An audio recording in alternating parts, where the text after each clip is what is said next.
The Marcia Weekes Show. It's the Marcia Weekes Show.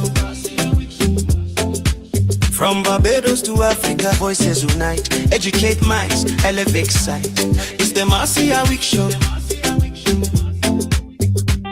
It's the Marcia Weekes Show. From Barbados to Africa, voices unite. Educate minds, elevate sight. It's the Marcia Weekes Show. Talk truth, build roots, stories unfold. Motivate change, mobilize is the mode, that's the MR code. Hey! We growing, we know it.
Good evening, ladies and gentlemen. Good evening, boys and girls, and welcome to the Marcia Weekes Show. And we're coming to you live from Barbados. You literally just heard the national anthem of Barbados. And guess what? I normally have my flag, and I've been moving up and down, and doing different recordings and misplaced my flag. So I don't have my flag tonight, but you know, it's all about they said it's not blue, right? It's, what is it? Blue, yellow, and black. We all say blue, yellow, and black, but you know how it is. How is everybody doing tonight? It is Sunday. Tonight is Sunday, May 24th. And tell you what, guys, we have an amazing show lined up for you. First of all, we're going to talk about the anti-gang legislation. Who is a gang? That's the part of it that is most important, I believe, to you, the citizens. And we're going to talk about that. We're going to spend just a few minutes, okay, until I can get a lawyer on here. But I've been talking to lawyers and doing my own little research. And so we're going to chit chat about that together, everybody. And then we're going to talk seriously about a flight that came in today from West Africa. So we're gonna have a chat. We're gonna have a chat about that this evening, about a flight that came in, and about concerns about Ebola. I hear you, and you've been sending me your concerns. So you know how we do it. It's you are the ones who give us the content and the issues that concern you, and we will always serve you. So we're going to talk about that tonight. And then, folks, you don't want to go. I have so much to tell you about Carifesta files. Listen, there is so much. You don't change this dial.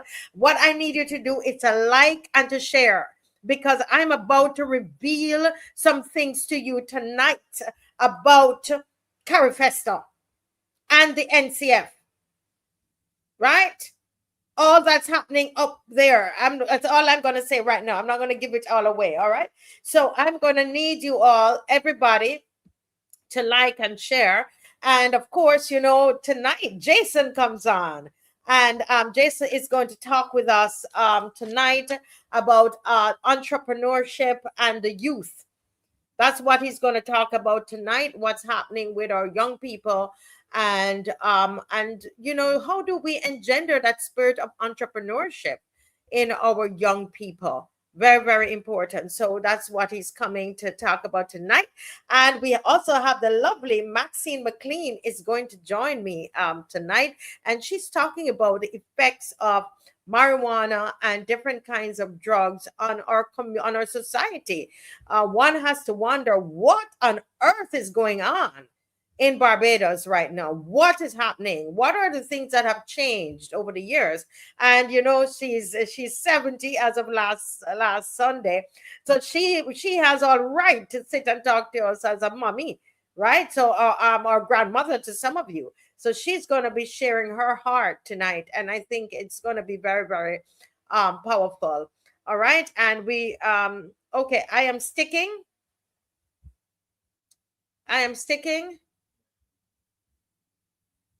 So I am sticking. Okay.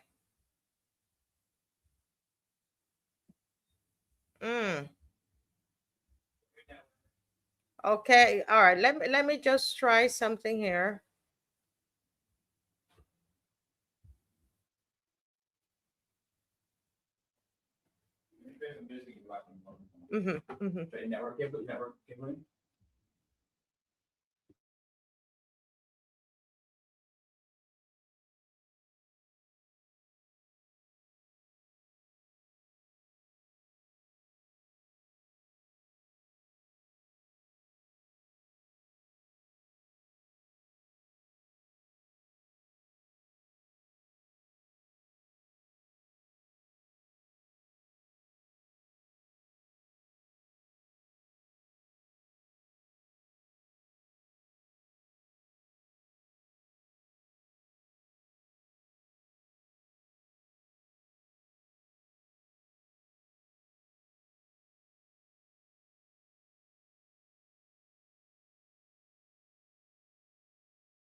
Silly Caesar boy. Political daggers come out and the voters went whoosh, whoosh, whoosh. I woke up this morning with news of elections in the air. The red bougainvillea in my garden, too tough for any garden share. Trella in Manila, rumble in the jungle again.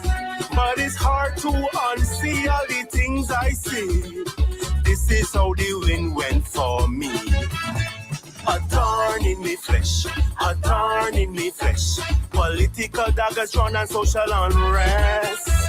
A thorn in me flesh, another sleeper red. Treat her to love, still can't believe it yet. A thorn in me flesh, a thorn in me flesh. No real opposition and voters regress. The lack of transparency give me voter apathy. All these things still plaguing me.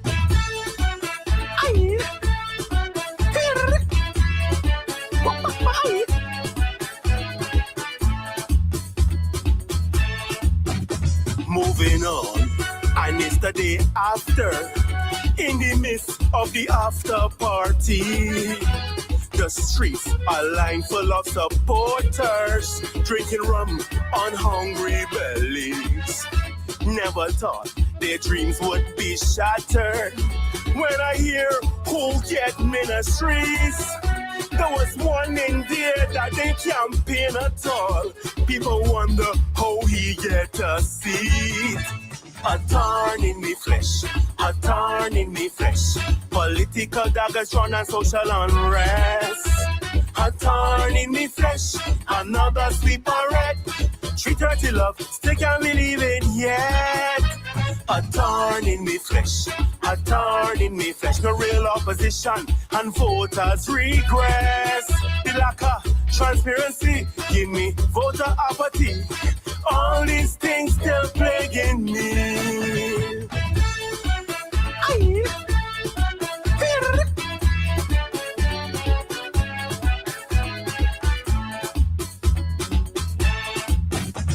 Poor town, no beaten and battered. Take out the ring, it getting ugly. Poor town, he nearly get martyred by the Muhammad Ali in the red party. Poor town, a sheep to the slaughter. Like them black belly shit that went down to the Guyanese. But you come with big tricks, parties and picnics, and rob my democracy. A thorn in me flesh, a thorn in me flesh. Controversy from beginning to end. In the candidacy, reach the presidency from the time he touched down in George Street. A thorn in me flesh, a thorn in me flesh. Try to lay every thorn down to rest, but they eating out me conscience and it heavy on me chest. What democracy we got left? Political daggers come out and the voters went whoosh, whoosh, whoosh.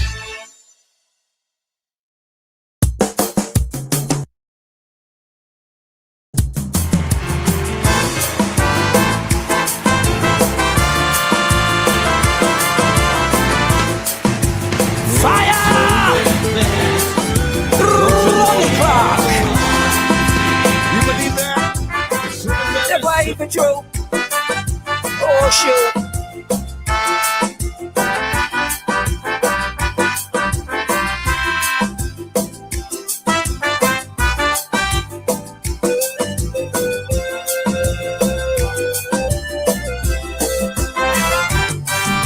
Calypso as an art form was around long before rediffusion ever came to Bridgetown. Before Colonel Oliver, Frank Pardo, Gary Dewsbury, before Alfred, Olga, Julian, Mitch, Vic, PG and Gorky, Kaiso, they used to support.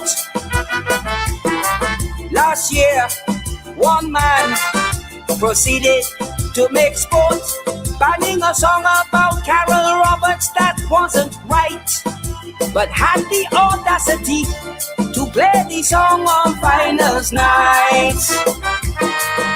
They think that Bajan's foolish when it comes to the media, firing a known broadcaster who sings calypso.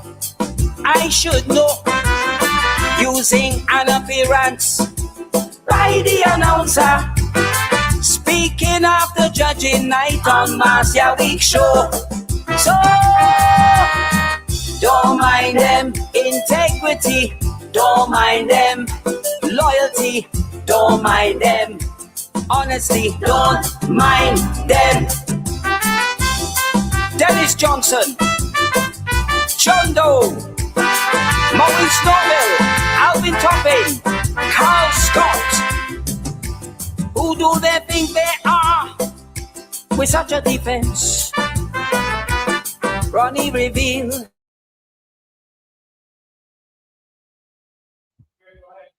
Hello, good night again, everybody. Can you see me now? Can you hear me? Let me know, because listen, we can't have any technical issues. Don't mind them is right. We're gonna have the show tonight. Anybody out there, let me know how is it looking? It's good now. Thank you. Thank you. Listen, nothing is gonna stop this flow tonight, you know. Nothing is going to stop the flow. So I can't even go through. All is clear and crisp. Oh, thank you. You're all wonderful. Thank you. Yes, thank you. Thanks for your patience. And thank you for letting us know. We are a small team. So you letting us know what is happening really, really helps us. All right. And we appreciate you very, very, very much. Now, I am going to go right into what we're going to talk about tonight, because time is against us.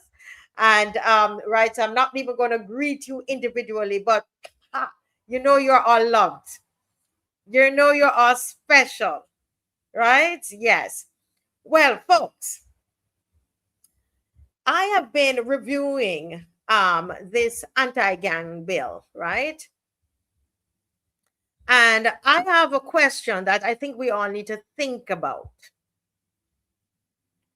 How many of you have spent any time at all reviewing the anti-gang bill? Anybody out there? Have you spent any time at all reviewing the anti-gang legislation? Somebody say I can sing Lori Bob. Everybody, you need to like and share. We have some things tonight about Carifesta, right? And that you need, trust me, you need to like and share right about now. You need to do that.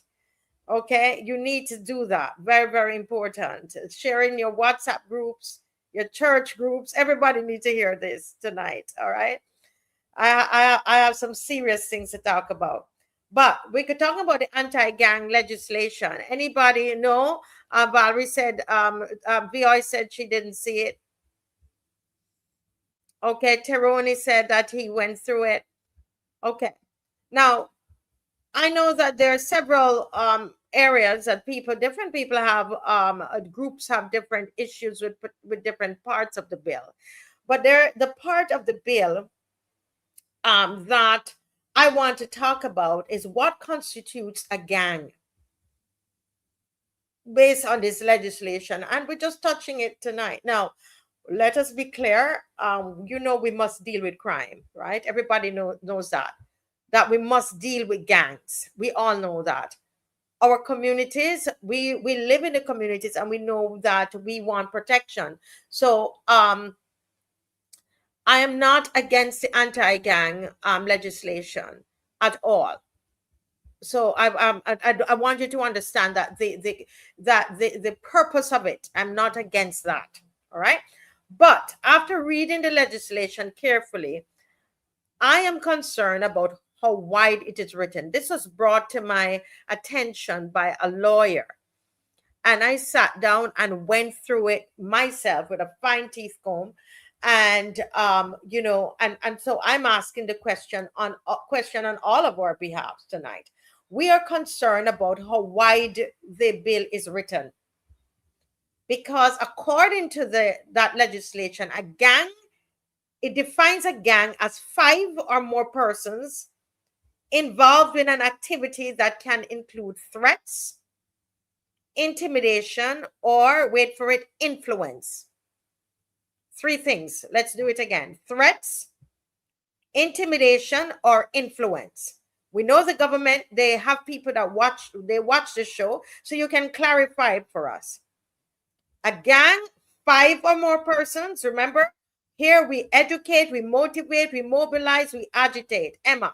So we educating tonight. The law defines a gang as 5 or more persons involved in activity that can include threats, intimidation, or influence. It also allows association to be used as evidence. All right? Statements on social media to be considered as evidence as well. Action to be taken even if a crime is not completed. Right? So your association can be used as an evidence. Statements and social media are to be considered as evidence as well. Action to be taken even if a crime is not completed. So here's a big question for everybody. Could a group of protesters in the heat of the moment be interpreted as something more? Could a group of protesters in the heat of the moment be interpreted as something more? Let's go back to what the law says, the anti-gang legislation. A gang is what? 5 or more involved in an activity that can include threats, intimidation, or influence. Now, two of those description of activity described there is left up to interpretation.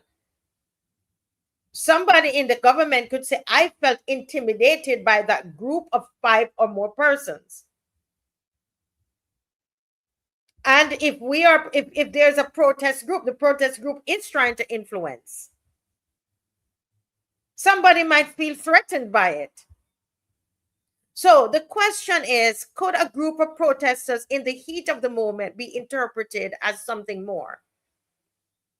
Now, let's be clear. I'm not saying that that is the intention of the bill, but I am saying that the law appears once again, because we've been seeing this pattern with laws written, drafted. The law appears to be drafted very broad enough that it could be interpreted that way if it is misapplied. So my concern is that the law is so broad, it's like a broad net, that you could throw that broad net out and you get law-abiding citizens involved in this, being pursued by this law, anti-gang legislation. And that is where we must be careful. We've seen that laws are not only about intention, it's about how laws can be used as well. I also research other Caribbean countries, and they have anti-gang laws, right? But this particular law appears to be among the widest in its definition and reach. It is casting a big net. You hear what I tell you, Barbados? A big net. It's wide and broad. And my concern is that that wide and broad net will draw in law-abiding citizens that have an opposing voice. Why do we always come back right here, Barbados? Anytime, anything to do with this government and their laws, we always come back to opposing voices. There's something unique about this government that we're always ending up right here.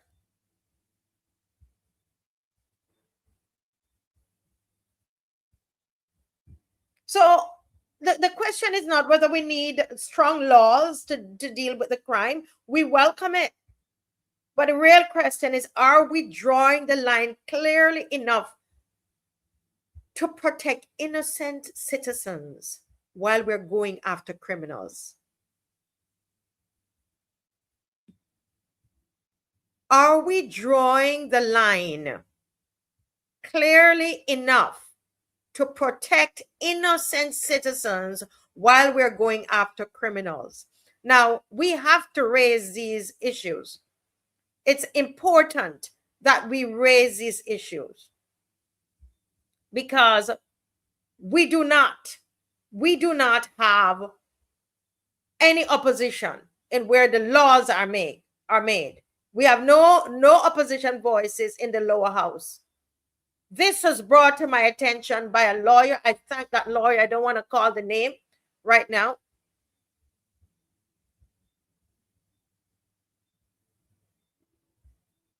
Yeah. So cast the net, as VR is saying, cast the net and catch anyone. Cast the net and catch anyone. And that is the thing. That demarcation must be clear. No, you see, I'm telling you something, Aaron, and you're telling me something else. As long as the protesters got permission, they can't touch the protesters. Wrong. You're wrong about that. Even now, if you get permission and you disobey the police while you're having a protest, you can be arrested. Yeah. So that's not correct, Aaron. Yeah, you are not correct about that. Because you got permission doesn't mean that, okay, they can't say that you have violated the law. So this is something that and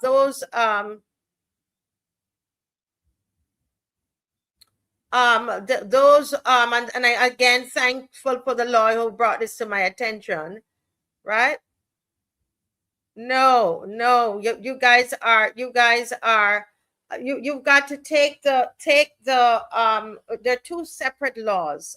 First Wizard, there's a law that deals with protesting.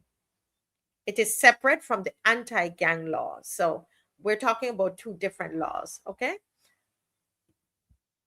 There's a law. The Public Order Act deals with protesting and gives you the grounds on which you can protest. However, if in your protest, even now, the police can shut down your protest or the police can lock you up if they believe you're doing something criminal out there. So if you are breaking any other law while you are protesting, even though you got the permission to from under the Public Order Act, because you can be arrested if you've broken another law, and that is the point that that I'm making. And this says nothing about the protesters being disruptive, and it says nothing about protesters. The anti-gang bill says nothing about protesters. We are talking about a group of people, how a gang is defined. All right, so let's stick to the point here. How do you define a gang? Right? Okay, and so I think we need to spend some time and go through it, because there are two. There's the Public Order Act that deals with protest. All right, and as I said, you can get permission through the Public Order Act, and if you in your protest you break another law, if you break another law, you can be arrested. All right, so one doesn't have anything to do with the other. Okay, so so it is something that we, and I'm not saying I'm asking the government to I'm bringing it to their attention that this is something, and that's our job. We've got to bring this to their attention, that it is written in a very broad manner. All right, and that is something that we need to look at.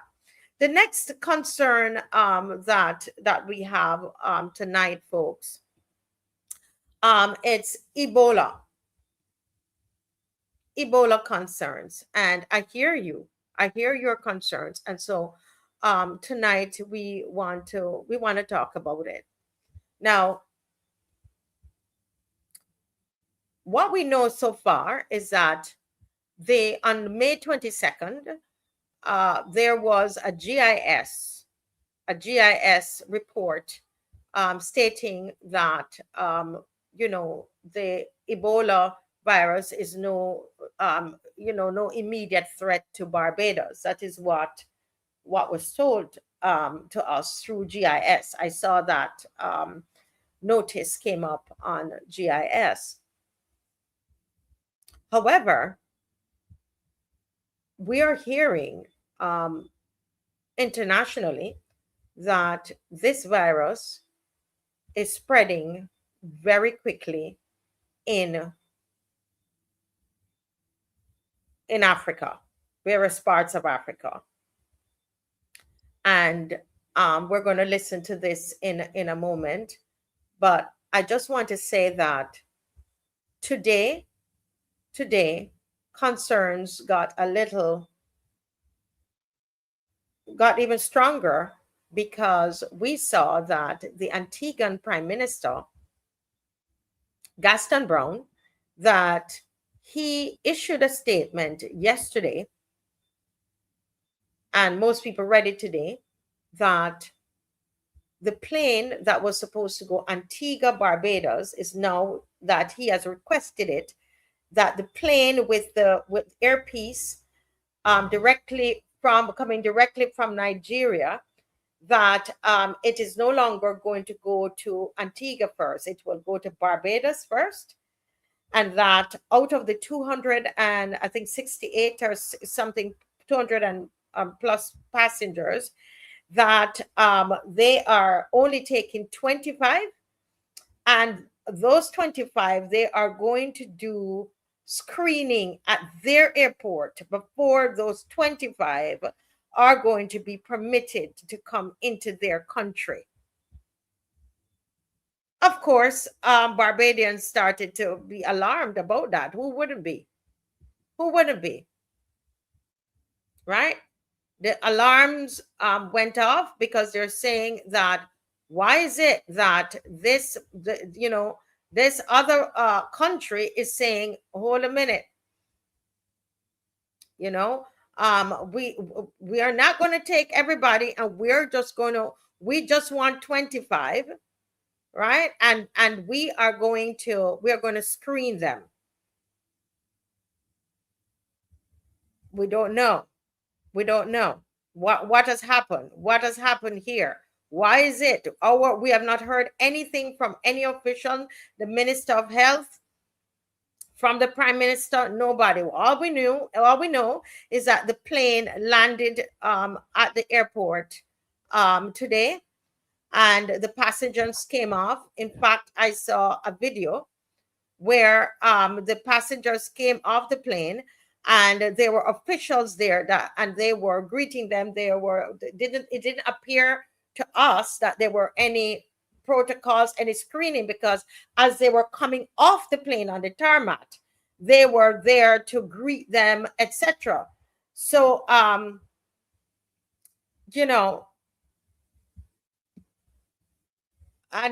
I'm hearing that the PM Brown Antigua suspended all future flights amidst concerns of the Ebola situation. He said public health safety is priority. And so the question is being asked, what exactly is happening for Barbados? Look, they're just coming off, and there were, I don't know if Dave, you showed the officials that were there meeting them, etc.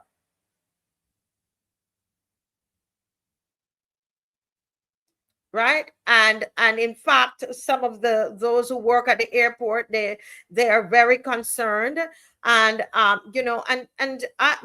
before we listen, let me just hasten to say this, that the Ebola virus, it's not like the COVID virus. In fact, we have a doctor who will be on tomorrow, and the Dr. Hines, and he's going to give the full explanation. But I want you to understand that, because I have to be responsible in what I'm saying. All right. So here I'm showing you where the officials are meeting them, etc., and they're coming right off the plane on the tarmac. That's what I want to show you. All right. Now, the Ebola, they're saying it's not airborne.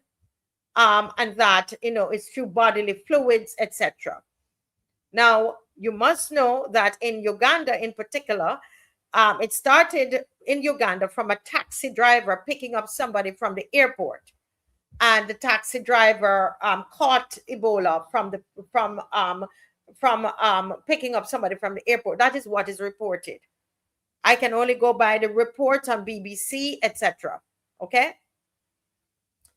And so while it is not easily transmittable as COVID, it is a very deadly disease, and it is transmitted by bodily fluids, etc.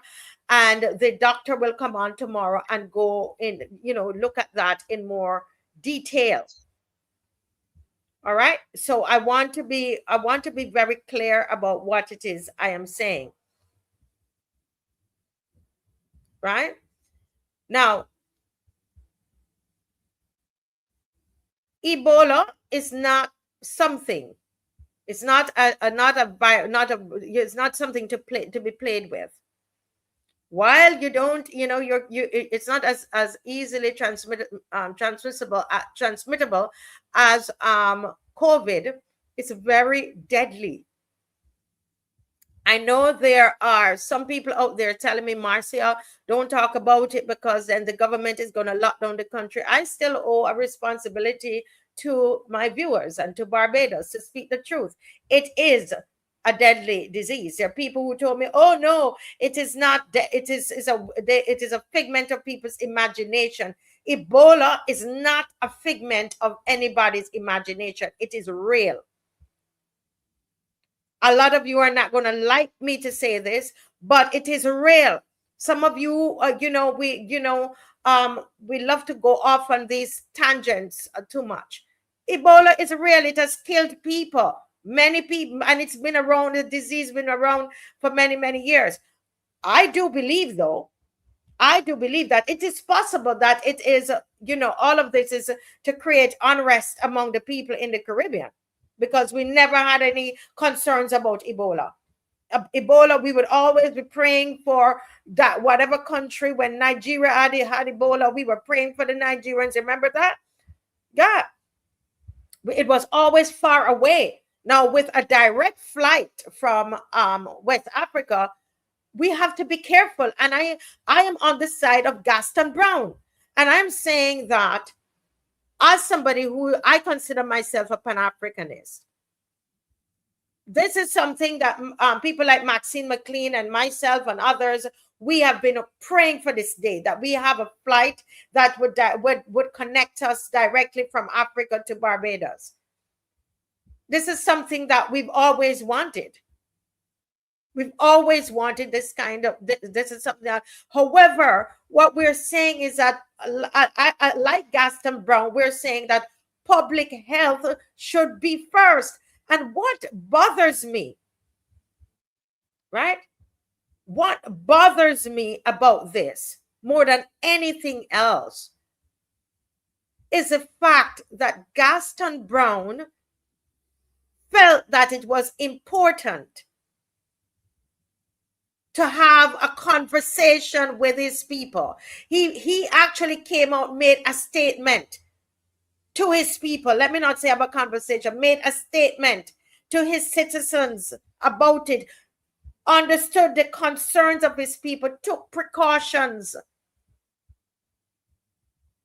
Whether he thought the concerns were unfounded or not. However, this government has not addressed this country about this flight. The Barbados government has not addressed Barbados about this flight. If they have, can somebody let me know, please? I searched and I did not find it. Let me put it that way, because I don't want to tell any lies on people. Where is the address to the nation about this? There are people at the airport who work in a particular section we will let you hear the comment, who are concerned about the fact that they were not given any warning. There were some who were told to wear masks when this flight lands. That's about it. But there was another set there who were told nothing. And I'm asking, is this the way Barbadians are treated? If you're listening from Antigua, you need to understand this is how we are treated in Barbados, where our public health is not priority. What is priority is a legacy. It's a legacy that this flight landed in Barbados. And this is the flight that we've always wanted, straight from West Africa, right? And it landed in Barbados with 200 and something passengers. And it happened under our administration. And this government did not see it fit to take any precaution for its citizens. Now, there could be nobody on that flight with Ebola, and that would be wonderful. This is nothing against Africa. You know I love Africa. I've been to several countries in Africa. In fact, we would love to take everybody back. Not to take, I can't pay for everybody, that we go together next year. A couple of you, we've been talking about going to Kenya. But you think if there is an outbreak of Ebola, I would be going to Kenya? As much as I love Kenya, and I would be irresponsible if I try to get a group of you to go to Kenya and there is an outbreak of Ebola. Now, those of you who are going to say, but Marcia, Africa is very big. I know that. I've been to East Africa, South Africa, West Africa, and Central Africa. I've been all over Africa. I understand that it's a big place. But when you listen to the reports and to see how fast it is spreading, I think our governments should take some precaution.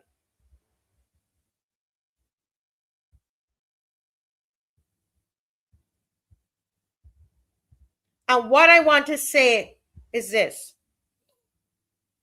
This government has shown us over and over again that they do not care about Barbadians. Simply do not care about Barbadians. Can you imagine if this was done under the other government?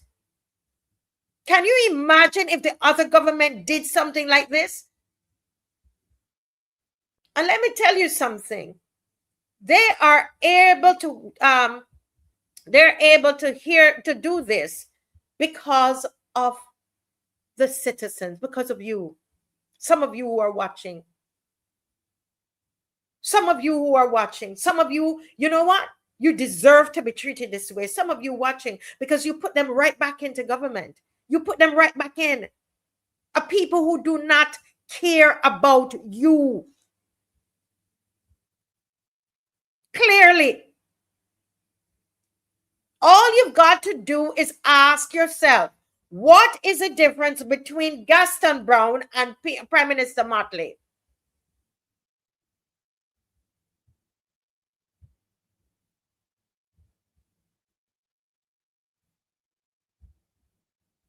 I am saying, folks, let us not behave like people who have been abused.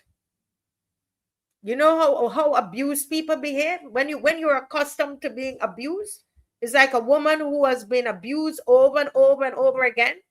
You know what happens? They stay in that abuse, and a lot of times they can't even recognize it as abuse anymore. They've been in it for so long, and that's what has happened. We have been so abused by this government. Disrespected, disregarded.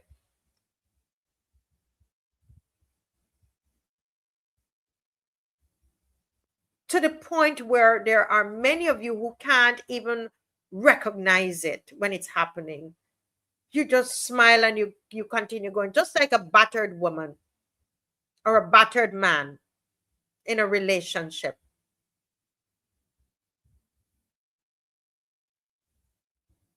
And this is where I go with the conspiracy. I'm going to go with my conspiracy theory because I want to know,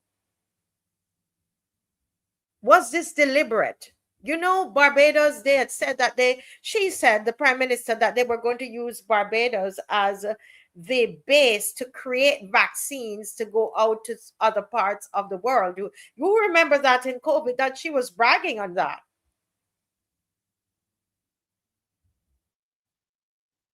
Is this something organized so that they can destabilize the region?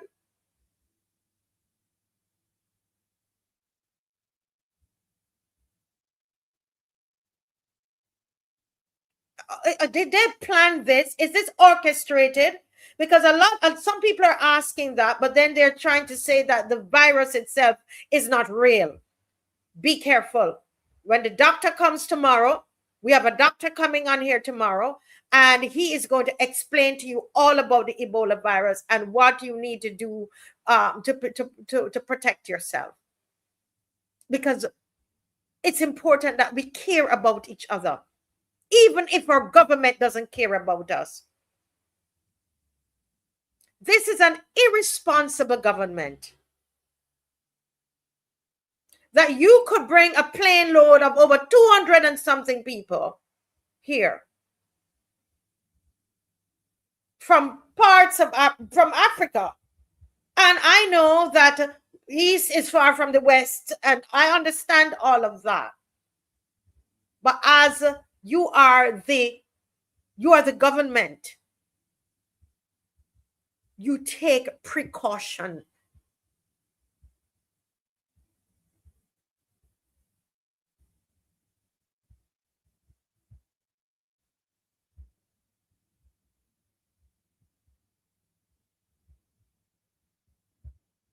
And, this is what I'm saying to a lot of people.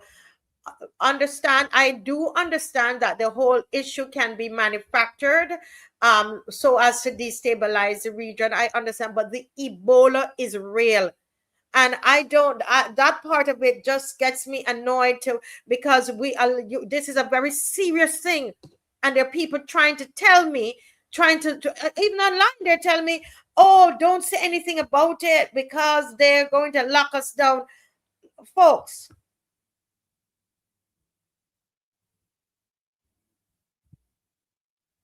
you have to learn to be able to separate the foolishness from the facts, all right?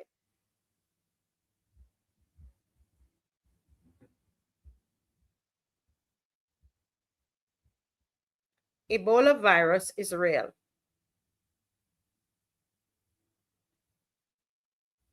When we were in Ghana, they were telling us about when the Ebola virus hit. They experience it. So you can't stay here in Barbados and say that it's not real.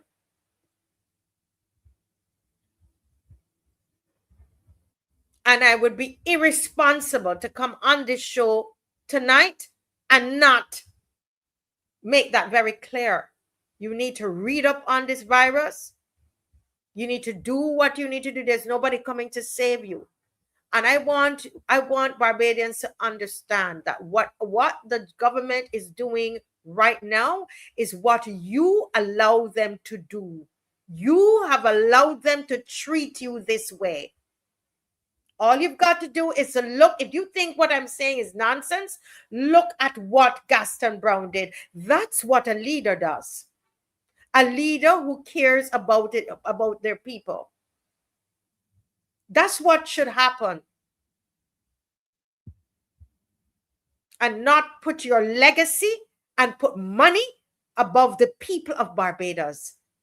And that right there is why the hospital is not a priority, and why they would go and squander money on Carifesta and not about your health, because this is saying something to you. Can't you read it? Read the tea leaves, see what is going on. This government does not care about you and your health.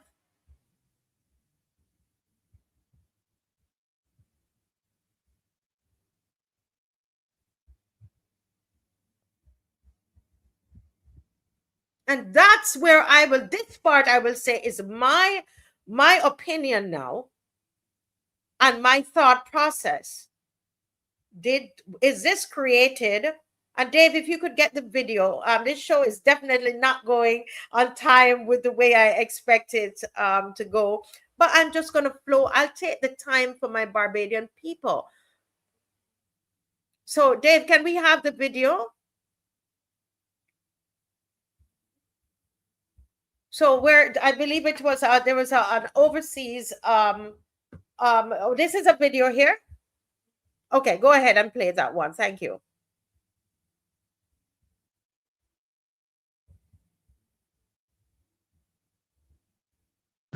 Yes, Ronald, something is going on. And we as JAs at the airport need to get up and do something about it. The airport is only interested in the money that they can get from us, nothing else. That Ebola plane just landed over an hour ago and the people can't come out. But yet still they have not sent anything to us. I heard you talk about the airport workers and all that have to wear masks when this flight arrive, all inside the arrival hall. But they ain't saying nothing to us. All they're interested is our money. They don't give a damn about our life.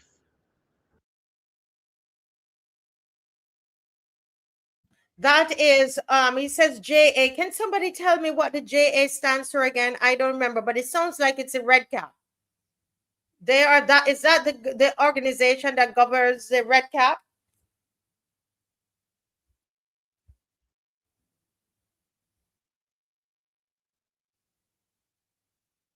No. Anybody? Nobody knows. He says, I just want to be accurate and I don't know. So when I don't know, I ask you guys. Yeah. So you can educate me as well. What is JA? When he said JA, Dave, can you play it again, please? So somebody might be able to educate me on that. Yes, Ronald, something is going on. And we as JAs at the airport need to get up and do something about it.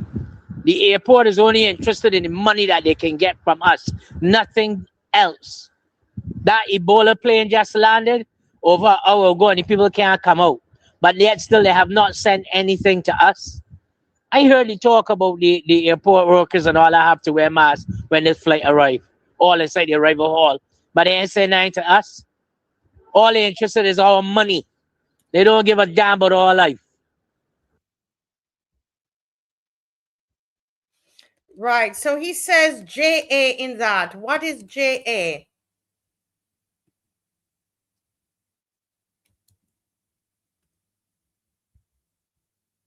Let me see if I can get to the comment section. Anybody can help me there?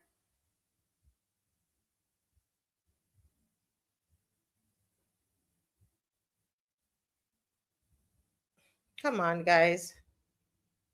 I'm not sure. Okay. All right. Nobody knows in the comment section. All right. No problem. I'm sure somebody will let me know in time. So there you go again, guys. So people saying, but what I want you to register tonight, folks.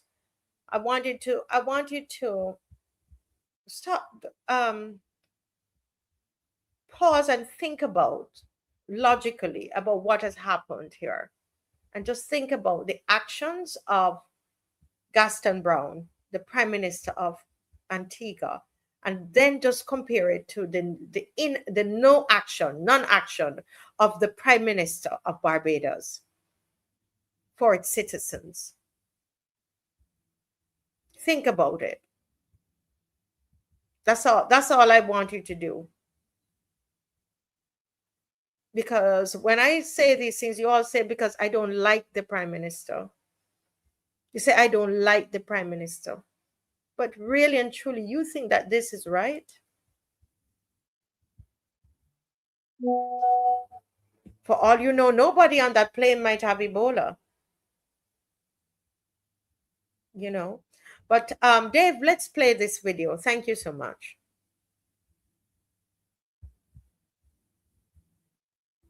U.S. health authorities are warning that 10 African countries are at risk from the Ebola epidemic. Officials have confirmed more cases in Uganda. Some are linked to the outbreak in the Democratic Republic of the Congo, where dozens of patients are infected and several have died. The World Health Organization has raised the risk there to very high. But there may be hope on the horizon. British scientists say a vaccine for this Ebola variant could be ready for testing in the next few months. The latest Ebola cases in Uganda include the driver of a vehicle that transported the country's first patient, a Congolese man, a health worker who treated him, and another person who had entered Uganda from the neighbouring Democratic Republic of the Congo. The World Health Organization says there are already over 80 confirmed cases in Congo and several confirmed deaths. But authorities think the real number may be much higher, with more than 700 showing potential symptoms and over 150 deaths possibly caused by the virus. The Bundibugyo strain behind the current outbreak is rare and may have been circulating unidentified for some time. It kills around a third of those infected, and unlike for the more common Zaire strain, there is currently no vaccine. It typically takes between 5 and 10 years to develop a vaccine, but scientists at the UK's Oxford University are expediting the process. They already have a so-called candidate vaccine that's almost ready for trials. What we are doing is using the same technology that we used for the COVID vaccine to help make a vaccine against Bundibugyo. So we're going as quickly and as safely as we can. We've got some great partners globally, the Serum Institute of India, our on-site manufacturing facility, CBF. So we are getting the materials that we need to make the vaccine at scale to the Serum Institute quickly. And we're hoping, if everything goes well, that we would have a vaccine that could be tested in 2 to 3 months. Professor Lam and her team say they hope the outbreak will be brought under control quickly without their help. Nevertheless, they're working flat out to have a vaccine ready soon to help stem the spread and prevent future outbreaks. Esther Sterk of Doctors Without Borders gave me this update from Bunia in the Democratic Republic of the Congo, the epicenter of the latest outbreak. Yeah, so the situation is very concerning. It's now a bit longer than 1 week that the Ebola outbreak has been confirmed. So probably the transmission has been going on already for quite a while, probably weeks, maybe even months, probably. So what we see currently is that there have been already a lot of cases. Currently, every day there are new cases. There are also new deaths, and there are also new cases coming from new areas. What we also see is that at the moment there's not enough areas where patients can be isolated, not enough treatment centers. There's not enough medical staff and logistical staff on the ground. There's not enough protective material on the ground. And there's a lack of diagnostic capacity. So for now, we are having a lot of suspected patients for which a sample can be taken, but then there's not enough diagnostic capacity right now to be able to confirm the diagnostics in these patients. And this is complicating a lot the situation, yes. Yeah, I mean, you mentioned, we've heard that before, of course, that the infection has been around for quite some time before it was really detected, the first cases detected. So how easy or how difficult is it to recognize that someone is infected? What are the symptoms to watch out for? Yeah, so what is very important, so if somebody has been in contact with somebody else with the Bundibugyo virus, with Ebola disease, then that person could have been infected as well. So if somebody has a history of being in contact with somebody who was sick, severely sick, or who died, and if that person itself also will develop symptoms, then you can speak about a suspected patient who would need to have testing. Then for the Ebola disease, the symptoms always start with fever, and then people get more and more symptoms over the days. In the beginning, it can be like diarrhea, vomiting, pain in the muscles, and then part of the people will get more severe symptoms, like more severe vomiting. They will have dehydration, and some people will have bleeding and multiple organ failure. Wow. Folks, let me just say that I consider myself a Pan-Africanist. Miss McLean would come on the show and she will know this is something that we worked on, we fought for. And honestly, my biggest concern, just like I would never, once I started to hear about the Ebola in Africa, Vihoy. If you Vihoy would realize I haven't come back to you yet about us going to Kenya because I'm not irresponsible.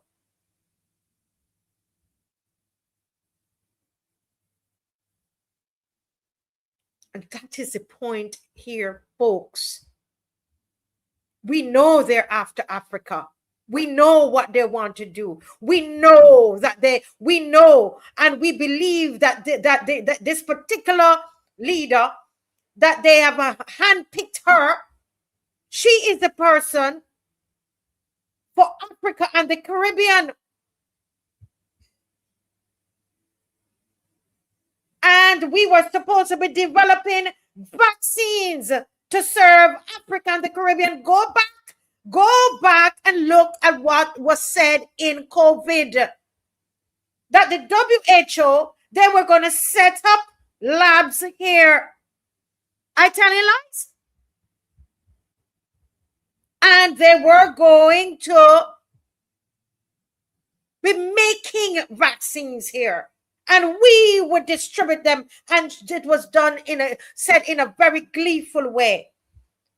And so I wouldn't put it past this kind of leadership that we have here, that they have decided we are the guinea pigs. I would not put that past them, but that's just my opinion. My opinion. Not fact, it's my opinion about it. And because this is too important, I don't want I got to be responsible with this. We're talking about the lives of people. I am hearing that, and I see the person on here. Can you send that for me, please? And for some reason, I'm unable to, I'm trying to see, I'm looking around to find my phone. We can't find it all evening because I get messages from you all that helps me with the program because we do this together. And I'm not able to see all of my messages, but someone put something on here tonight that they are finding 2 suspected cases in the Bahamas. I am saying here to you tonight, and I'm not, let me try to look. I'm looking for the phone and it's right here. The phone is right here in front of me. Thank God, because it's important for me to connect with you all during this kind of thing. Yes, see, I look on my phone and somebody sent me the stuff from Bahamas. I know you all. I know my people, What I want us to do, Barbadians, is open our eyes and see what is going on. Can you please stop sleeping? Nobody's coming to save you. Do you understand that? Stop sleeping. Stop blaming each other.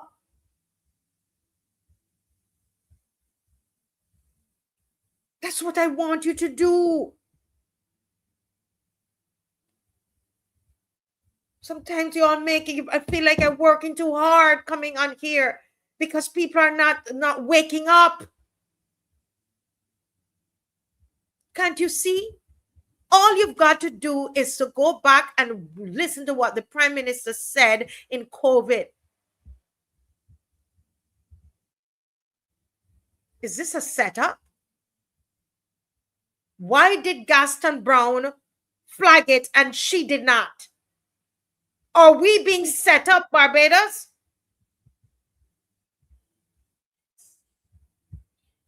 I am not against Africa.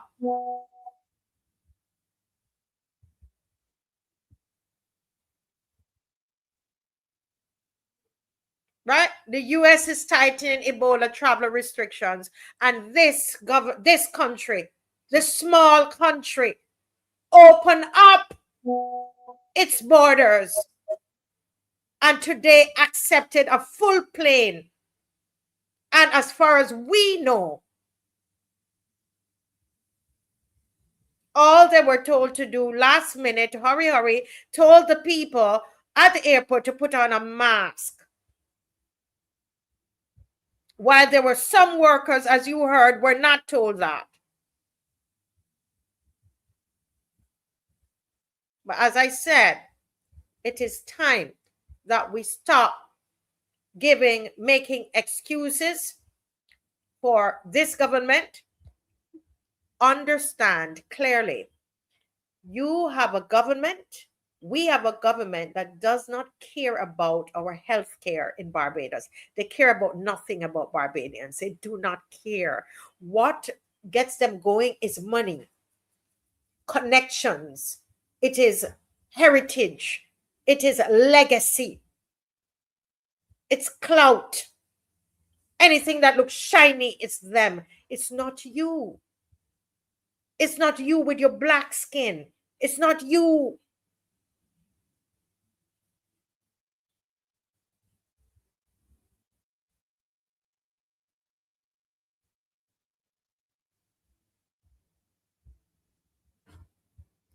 And I want you to understand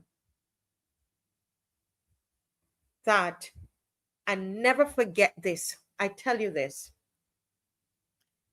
If one person catches this virus in Barbados and there's a death in this Barbados, this government should be considered, the government should be considered murderers. I said it. If anything happens in this country, this government should be considered murderers. And see, that's why they don't want me to come on this show. I started off tonight, started a whole 15 minutes late because of technical issues. They don't want me to say this. They don't want your eyes to be opened up. All of a sudden, they're going to make a vaccine now, Barbados, for Ebola. They're getting ready for us. And we were told, go back and check it, that we would be the hub for the region and for Africa for vaccines right here in Barbados. Does this government know something that grandson Brown doesn't know? Prime Minister Brown doesn't know in Antigua? Vincent and the Grenadines, they sent out a message to their people yesterday. Now we're hearing that there are 2 possible cases in the Bahamas. What? Listen to me. How much more of this disrespect are you going to take? We're foolish or what? We're foolish or what? We're stupid or what?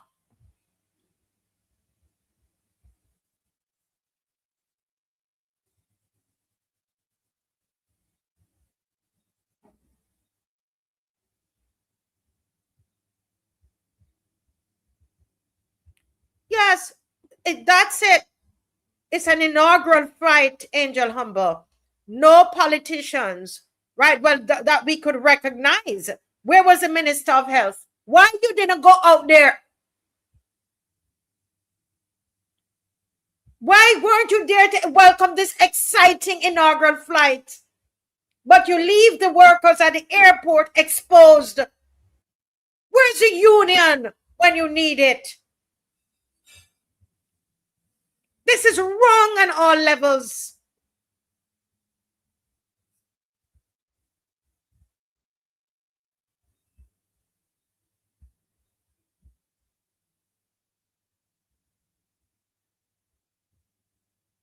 The Minister of Tourism, correct? Did anybody see them? Probably I'm wrong. Anybody saw the Minister of Tourism there? Huh? Where are they staying? Where are these people staying? And you know what is sad about it? When they do things like this, then it comes up, when we ask about it, come across as though we're against Africa, which we don't want to be. But you think I would be going on no trip to no Africa with no Ebola over there? I'm not going. So why should we welcome them here?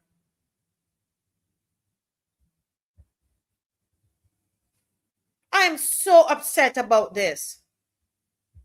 Not just a deceitful leader, a wicked leader. I said it.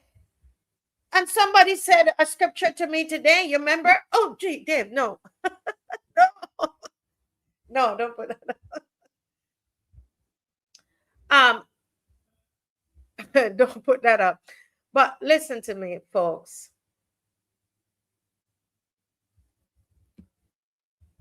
I'm going to leave this alone, right? Because when I get this upset, I'm trying to talk. Really, I'm trying to be calm. This is how Miss McLean would want me to speak on it. But I am upset because you know why I'm upset? And I'm going to finish because Jason is coming.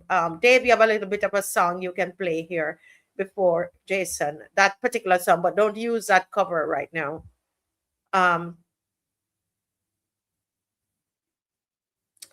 I am just upset, you know, because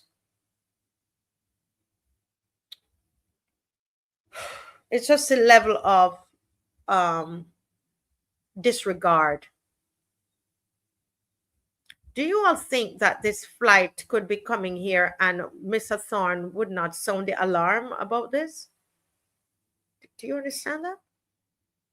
Do you think that Gaston Brown, even if he wanted to not say anything, he doesn't have a big opposition, but he has some opposition. Do you think they might have started to talk about it? Do you understand the danger of not having an opposition? Some of you think it's a joke. Some of you come on here, you think this is a joke, you know.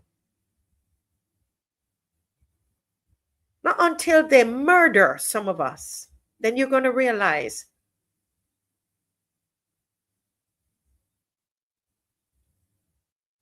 And even then, you're going to explain it away. If people were to die in here from Ebola, you are the same ones who would explain away the actions of the government. And you know what? Why that is? You have grown so accustomed to abuse, disregard, disrespect, bad treatment. What we're experiencing is when you have a wicked ruler ruling over a people. Someone said to me, they prayed and they asked for a king as they did in the Bible days. God gave them a king. It turned out to be a wicked king. You prayed and you asked and you got a queen. And he said to me, well, let them finish it. Let them finish it.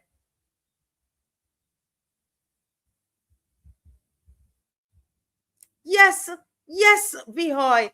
The same Barbadians are going to say the government is not responsible. And there are many of you listening to me and saying the only reason she's saying it because she don't like the Prime Minister. I'm trying to share with you information that can save your life, but you don't see it that way.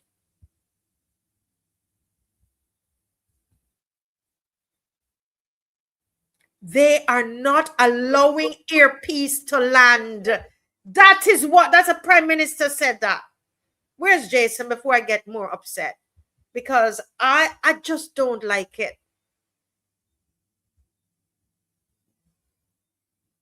Huh? Who are you going to blame now? Mr. Thorne? He's not there anymore. He's not there anymore, you know. Yes, Rameem, the brainwashing The brainwashing is real. This should be a non-partisan issue, Ramim, that we come together on. Our lives. It's a life and death situation. And not even that we can come on.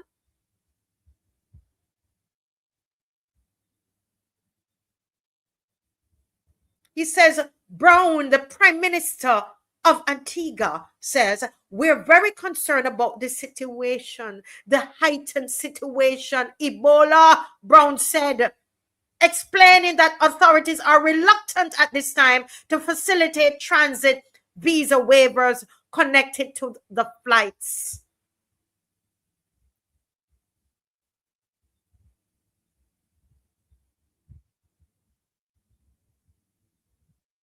He is using infrared thermal scanners at the airport to detect passengers with elevated temperatures and enhance monitoring of travelers arriving from affected regions.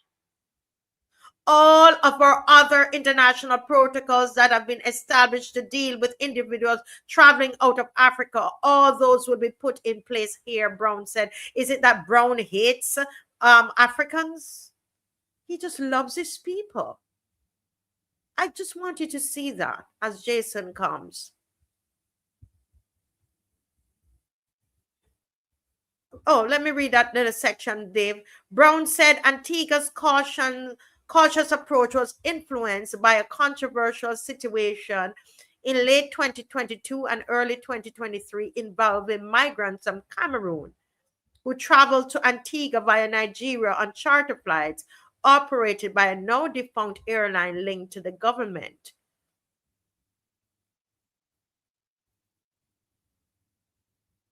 Listen.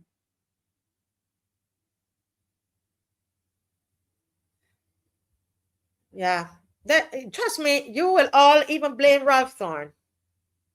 If Ebola comes to Barbados, you will all blame Ralph Thorne. Yes, you will. And say it's Ralph Thorne and that Marcia Weekes Show. Yeah, you will blame Ralph Thorne. That the brainwashing. It's you know, my heart bleed. My heart bleed. But let me let Jason come because we're gonna continue this. Miss McLean is coming on, and we're gonna continue this later tonight. So here's Jason. Mr. Phillips, over to you. Good night. How are you?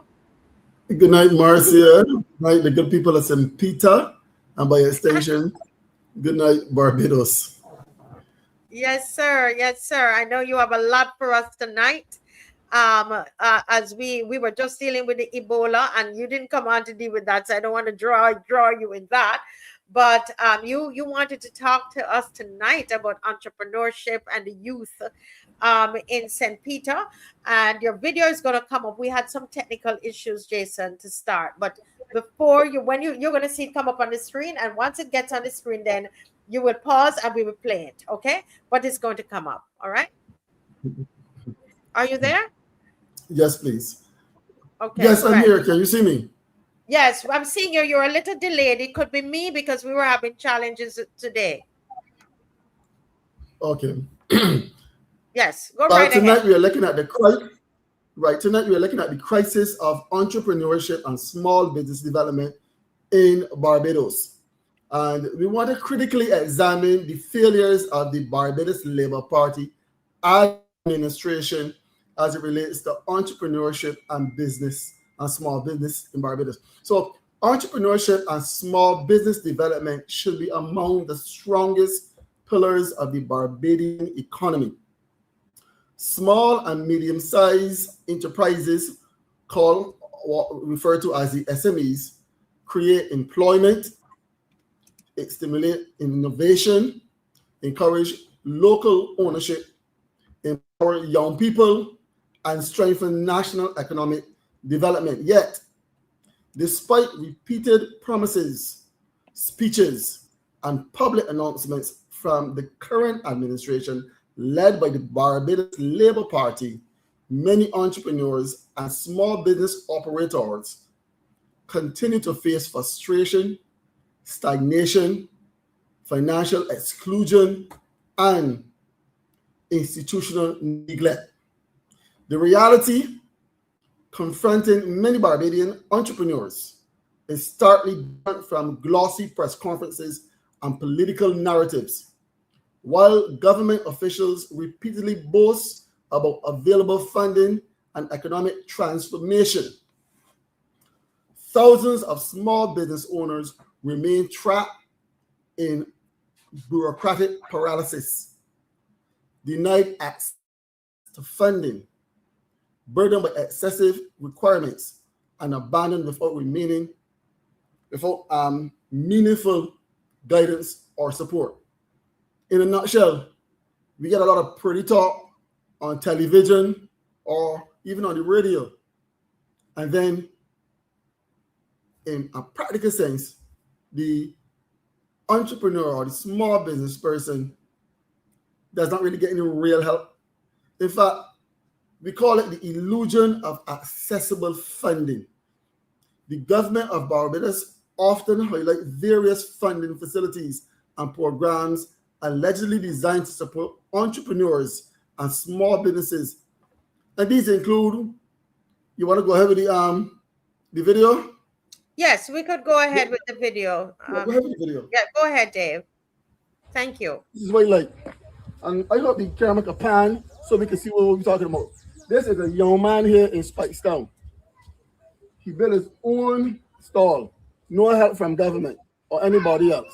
There's another one in the back there. I don't know if you can pan the phone a little bit. There's another one in the back going up. Now people will come and criticize these fellas, right? But Barbadians want work. And they're doing it on their own.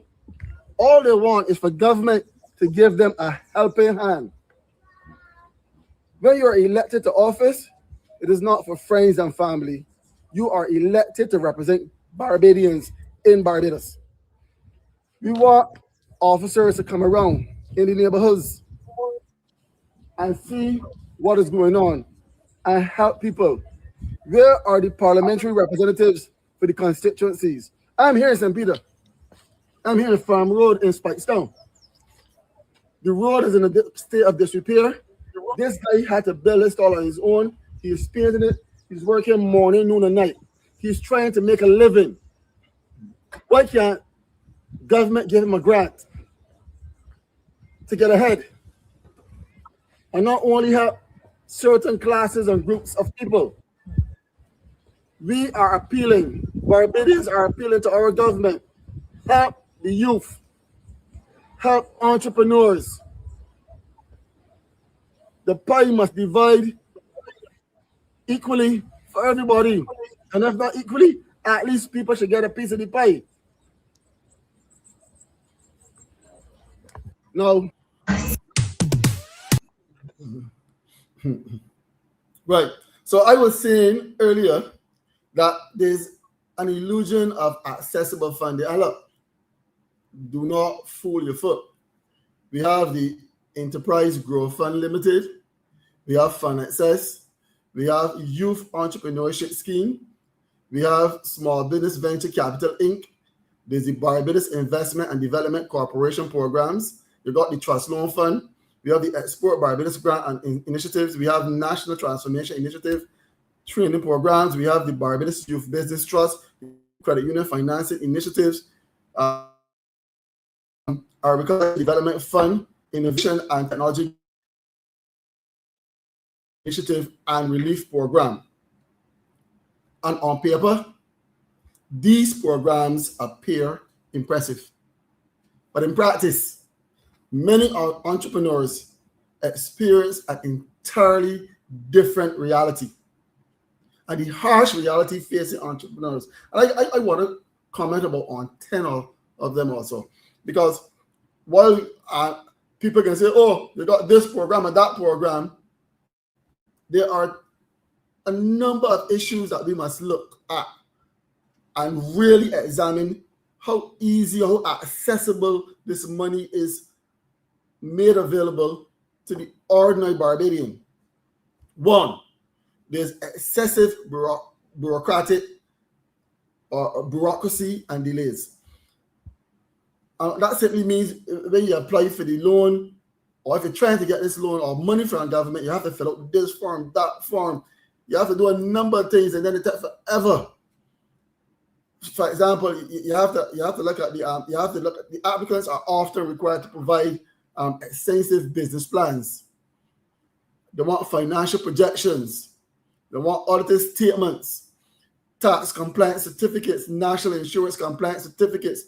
They want a cash flow analysis, collateral and guarantees, or references, I don't know, multiple forms of identification and references and supporting documentation. So many small business operators, particularly young entrepreneurs and startups, simply do not possess the financial resources to satisfy these requirements before receiving assistance. The process becomes deeply contradictory. Entrepreneurs need funding to grow, yet they are expected to already operate like established corporations before assistance is granted. So application can remain pending for months. In fact, in some instances, it might even remain pending for years while the business eventually collapses. And this is often a reality for many people.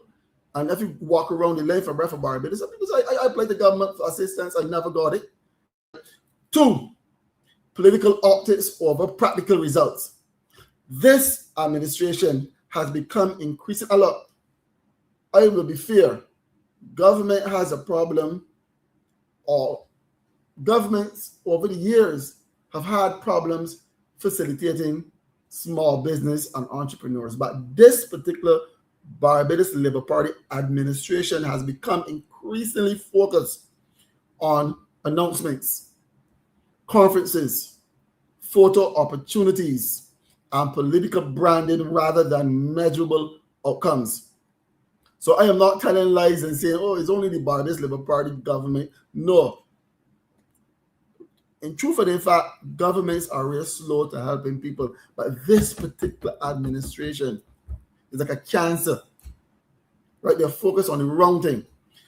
Government ministers routinely announce millions that are available for entrepreneurship.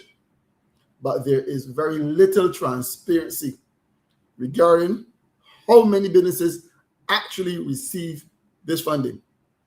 Who receives the funding? The approval rates. Let them come and tell us these things. The rejection rates. The geographical distribution of the beneficiaries. I want to know if we're getting people in St. Lucie or St. Peter versus people in St. Michael or the southern area of Barbados. Come up with the statistics. Right? We want to political neutrality in approvals. Are we getting these grants or loans if we are associated with a particular political party or not? And then we want the government to come and say, what's the long-term business survival rate?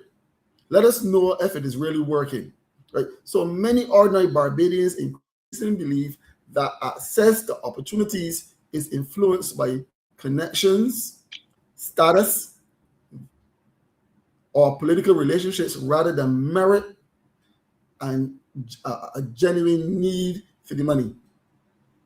This perception undermines public trust and discourages young entrepreneurs from even applying. 3, lack of guidance and mentorship. And Marcia, this is very, very important because funding alone does not build a successful business. Many entrepreneurs require mentorship, accounting guidance. Some people don't know how to actually do the accounts in their business. Marketing assistance, legal support, business management training. Someone might have a good idea, but they don't know how to manage the business or how to manage the money. You need tax education, procurement assistance. I am very, very, very serious about procurement assistance. Assistance. What it is that someone can get a contract. That big word procurement means getting contracts in government. Somebody in St. Peter should be able to get a contract to produce $10,000 worth of lettuce or string beans every week for the Barbados Defense Force or the school meal service or for the hospital or for the prison. Some government entity guaranteed give them that little foothold, right? And with the mentorship and the accounting and the marketing and so on, it can work, right? And don't just leave people there or just throw money at people. You have to mentor these businesses. And even if it fails, give them a second chance, right? Because you will see that this entrepreneurship, these small businesses are largely responsible for our middle class. If you go on Swan Street, all those little small businesses on Swan Street or Broad Street, even contractors who might be carpenters or masons and so on, we need these people getting ahead. Government need to really, really dig in and dig deep and assist these people, right? So instead, many applicants are left to navigate complex systems entirely on their own. So because a man is a skillful carpenter or mason, he might not be that business-oriented person, and you'll find that some contractors might find themselves in trouble because they're not good at managing money, not because they're dishonest, because they don't have the necessary skills. And government must put programs in place to assist these people, and it must be long-term. They must walk with these people and work with these people. Government agencies often appear disconnected, under-resourced, or unable to provide consistent support. Entrepreneurs frequently report being sent from office to office before receiving practical assistance. Am I lying? Some people get turned around. I'm asking you, Marcia, am I lying? No, not at all. Right. And to be honest, there's no comprehensive national entrepreneur ecosystem in Barbados. And this administration can tell me if I'm lying. Number four, we must look at youth entrepreneurs are being failed. And how are they being failed? Young Barbadians are repeatedly encouraged to become entrepreneurs because of limited job opportunities. However, after entering the system, many discover that financing remains inaccessible. You can't get the money. All the money is there, you ain't getting it. Rental costs are extremely high. Utilities are expensive. Import duties remain burdensome. Commercial banks lending is very restrictive. In fact, when a bank, I'm using the word entrepreneur, but in Barbados, we talk about self-employed. Once you're self-employed, nobody want to lend you the money because they don't feel that you can pay back. They feel the business might fall up, right? And market access is limited. Sometimes government must provide these markets in order to make the business viable. So government procurement opportunities are difficult to access. Young entrepreneurs often leave discouraged, indebted, or forced to abandon their business altogether. The result is a generation increasingly losing faith in economic mobility within Barbados. So imagine somebody with a nice sexy idea. This girl want to open a salon. She want to do nails. She want to do hair. And she go and borrow somehow. Let's say she get around all the bureaucracy, and she go and borrow $15,000. She go and pay for the space. She retrofit the space. She put in 2 or 3 chairs. The things that the women put over their head to warm the hair. I don't know what it's called. I don't much hair, but you know. Yeah. Right, and then you pay utilities bills, and then because they don't have the skills to do the other things, the taxes, the accounting, the management, and so on, or you don't get the market, then you're frustrated now because you owe all this money and the business is not viable, and then you're left to dry. You're left. Whereas if government was serious, if you want to help these people, I mean, even a hairdresser, a nail tech, don't tell me that government can help them. You know how government can help them? When you can have evening programs. Yeah. And they can take my ideas, government, use them. I'm a Barbadian, I want to see Barbados succeed. You can tell a lady that got a salon, we're going to give you 3 evenings a week. And people who are in the 6th form and the 5th forms get ready to leave school. I want to train these people, maybe from 4 to 7, whether at their salon or in the community center, and you give them a contract. So they got a little piece of money coming in from government along with their private enterprise. You see, where there's a will, there's a way. But people are excited of just going to a cushy office and drive out in a dark shade car and talk about there's a minister of government, right? Get out and do the people's business, do the people's work, work with the ministries, and help Barbadians. Small businesses are being crushed by the cost of doing business. The current economic environment has become increasingly hostile to small enterprises. Entrepreneurs face high electricity costs, high water rates, and so on, and government must do more to help put some money in these people's pockets.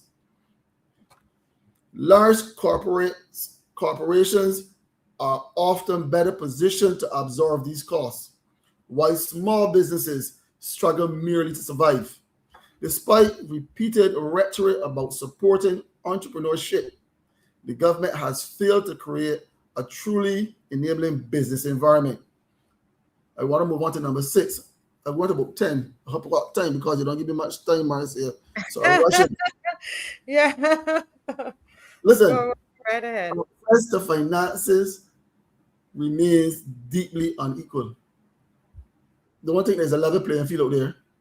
Commercial banks in Barbados continue to lend conservatively, often requiring collateral many small business owners simply do not possess. This disproportionately affects young entrepreneurs, women-led businesses, grassroots community enterprises, informal business attempting to formalize. Imagine you got a coconut vendor who is a very informal setup. He might be making good money. He could be making $5,000 a day. But if you want him to formalize selling coconuts and all this paperwork and all kind of foolishness, you know, that vendor does not see the reality in all this bureaucracy. Maybe it could work, but you have to get him to come around understanding what he should do, what you want him to do, what you want him to do. So working, you know, so many entrepreneurs are therefore trapped in a cycle where they cannot access funding without assets, but cannot build assets without the funding. So when you go to the bank, they can say, well, show me some collateral, some assets, but you don't got it, right? And then you can't build the assets because you ain't got the collateral or the capital to do this thing. So you're in a vicious cycle. And government intervention has failed to adequately bridge the gap. They have to figure out how, and the only way to bridge this gap is to give grants. For example, I hope I don't take up too much time because I got about 3 more to talk about. If oh my lordy! so you have what is this saying now? You have another what? It's 12 minutes. Oh gosh, I gotta rush it. So yeah, so if you got a guy, let me move on because let me talk about training programs often lack practical the applicability. So government then might want to put these senior people in a classroom, right? So while programs such as the National Transformation Initiative and other workshops will provide certificates and some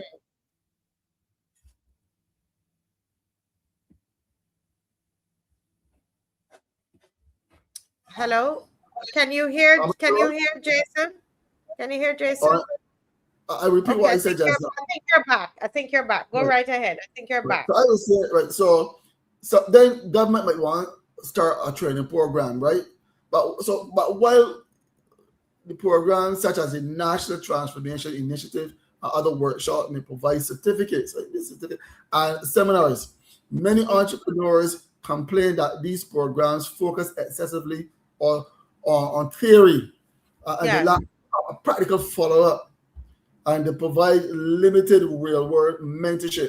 They do not connect entrepreneurs to markets. People want to make money. People don't want to go back to school, and they do not guarantee financing access. After the trade, in a guarantee you get money to do the job or provide the service that you want to cater to the public.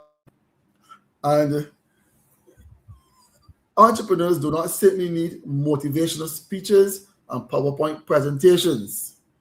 BLP administration, they require real opportunities, practical partnerships, and accessible to money.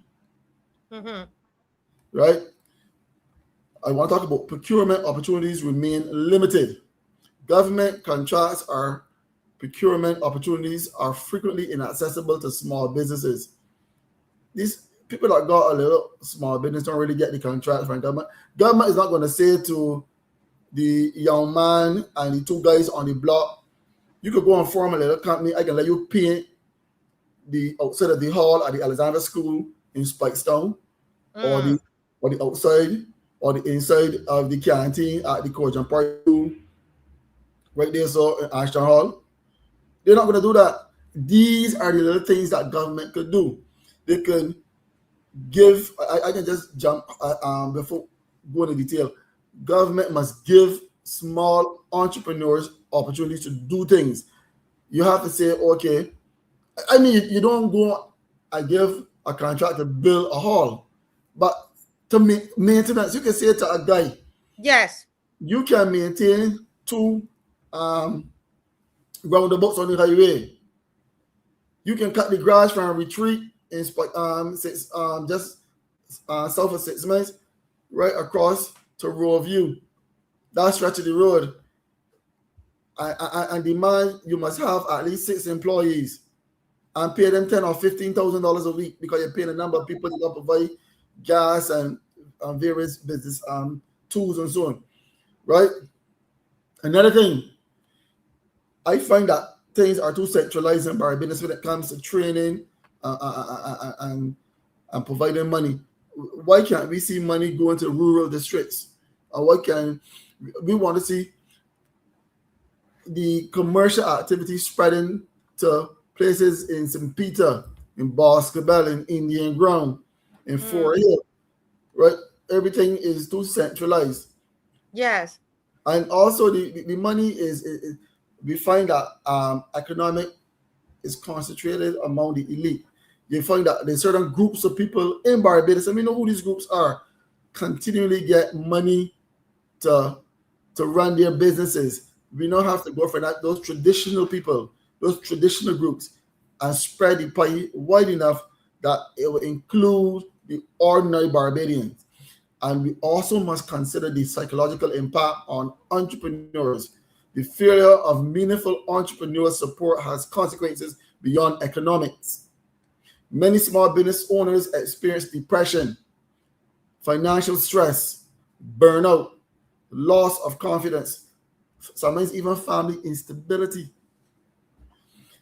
So Barbados risks losing an entire generation of innovators, creators, and business leaders because the system continues to frustrate rather than empower people. I remember as a lad leaving school, going on to the Barbados Community College and so on, and hearing my colleagues or friends saying they want to do this business and that business, and they became frustrated with not being able to get funding, not being able to get markets for their wares and their business and so on.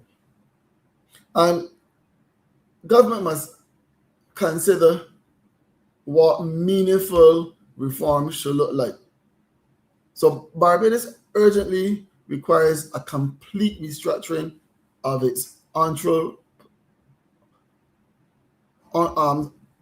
self-employed ecosystem, right? We're gonna have to make access to funding simpler. You want to know how to do it? Reduce the bureaucracy. Make the application for funding faster. Lower the collateral requirements or the assets that you must have. Provide some micro loans and make them accessible. The other day, we heard about $60 million being misappropriated for a housing project in St. Lucie. 60 million. You could imagine if you say to Barbadians, you could get 5,000 to do this business or 10,000. How much? $60 million. How many people that $60 million will help?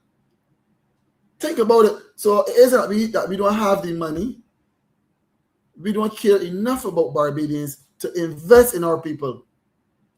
wanted to speak more about that 60 million, but my time can come when I'm in Parliament. I can express myself freely, right? We need to improve on the national entrepreneur mentorship program. So we need to pair entrepreneurs with experienced professionals. And you can look at any area, whether it's in the poor, people importing things. Somebody might want to import coconuts from Dominica. Right. If you got people importing stuff, pair them with people who's import and show them how the ropes, right? And we need long-term guidance and accountability, right? We need to get some incubators for the youth. We need to share commercial space. We need technology hubs. We need to reduce rental costs. Government can either decide that they can pay some of, like, let's say the cost is $2,500 a month to get this little space. Give them $1,200 and let them provide the other $1,250, or you're basically saying to facilitate it, right? Yes. Facilitate it. That's all. And but they have a lot of derelict buildings in town. Government can say, okay, you own this building, we can repair this building, we can give money for you to repair this building, but then you cannot charge rent for the next 6 months, and then after 6 months, rent can't go past X amount for you. So the share relationship really private. The person who owns the building gets his building there, and government has paying our people. Create a new job, and that job now creates employment for people. So it's a win-win situation all around. Government then is able to collect taxes from these businesses and so on. So you're not losing. Government is going to get back their money, and then it's going to cut down the crime rate too. Once people are busy working, people don't got time to foot in the crime. Exactly. Right? So if a man producing $40,000 in pepper sauce a month, and you got a market there, or $40,000 providing fish to the hospital, he can't do that himself. He has to hire about 3 or 4 of them fellas on the block that should not each other, right? And therefore, now we can see people are busy working. Crime is going to drop because where there's opportunity for people are too busy. Women come home from working. They want to go home and look after their family, cook some food, get some rest, and get back out there again tomorrow. Not finding more courts and so on. Find opportunities for people. You got to look at procurement reform. Reserve some of the contracts for small enterprises. You need to consider tax and duty reliefs. You can get a temporary tax holiday for startups. So look, in conclusion, entrepreneurship in Barbados is not failing because Barbadians lack talent, creativity, or ambition. It is failing because the system intended to support entrepreneurship remains overly bureaucratic, inaccessible, inconsistent, and disconnected from the realities facing ordinary Barbadians.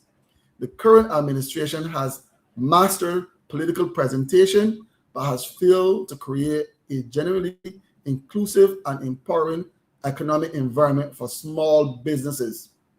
Until Barbados moves beyond announcements and political branding towards practical, transparent, and accessible support systems, many entrepreneurs will continue to experience frustration instead of opportunity.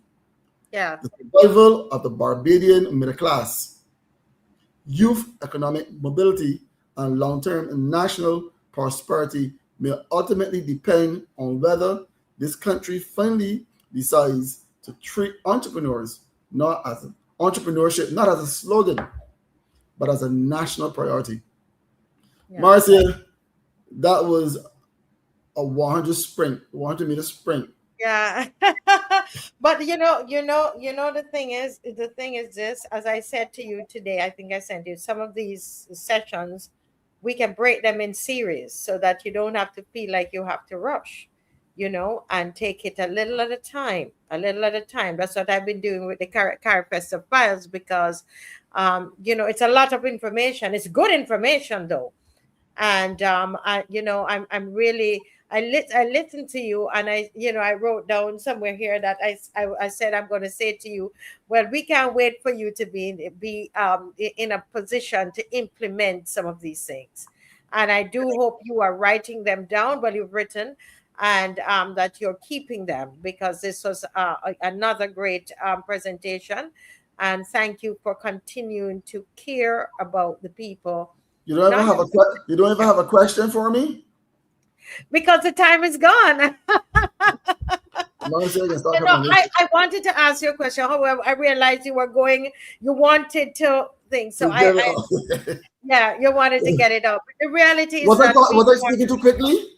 No, not at all. Not at all. Not at all. Well, the issue we had is that I am 15 minutes behind because I was off for a while. I was having some problems. All right. Listen, I just want to say this though. I want especially the young people in Barbados, if you're into business, continue. Don't mind the criticism. People can criticize you. If you want to open a little shed, the same guy that was building that shed right there in Farm Road, the government knocked down that building. It was not as pretty as it is now. But imagine a man there so trying to sell fruits and stuff. Nothing illegal. And they come and knock it down. And he said, listen, no, I'm going to do this again. And he's going at it again. But because this bureaucracy, this paperwork, got to do this, got to do that. Listen, we'll provide the work for the people then. I telling this guy, if you can't provide work for people, don't take food or bread or mama. Right. Allow him and support him. Jason, thank you so much for your presentation again tonight, and we look forward to next week. God bless. Good night, good people of St. Peter. I got to speak to my people. Of course you have to. Have a good night, Barbados. God bless you, Jason. Thank you. And please keep up the good work. Great video as well. Yeah. Folks, I know everybody, seems like it's a quick, the time is really short and we're rushing. Miss Maxine McLean is going to join us as well. And, she told me, she said, Marcia, I'm changing my topic. Hearing you, I'm changing my topic. So I tell you, the show is not going the way we planned it, but we're flowing, right? The Carifesta files that I'm going to deal with right now, we were supposed to do that at the top of the show, but I had so many issues up there that we're going to do that now. All right. Now, I want you to, I know you were sharing in the time of Jason, you were liking and sharing. And so I'm going to ask you to continue to do that right now. Very important. I have some important information for you tonight. Important information. You heard me talk at the top of the show about the the health situation in Barbados, the healthcare industry in Barbados. Well, I referred to the hospital and the fact that our healthcare is just so poor, and they could take up $37.5 million to spend, just blow it, and you're going to see how all your money just went. And nothing was put. They didn't take a cent of it. They didn't put anything in healthcare. It just like they put it in the wind and just let it blow away. It basically is what has happened to that money. There's no legacy left for us in Barbados from that money. This is a very irresponsible government. And Jason was just talking about entrepreneurship and the youth. And, when you look at how this money was spent, you think that young man that was there nailing up and fixing up his little shed there that they tore down and is fixing again, he could have done with some of this money. Now, the reason that I've been doing this is 7 weeks I've been doing the Carifesta files, because this is episode 7. And I've broken it down this way because I don't want you to forget it.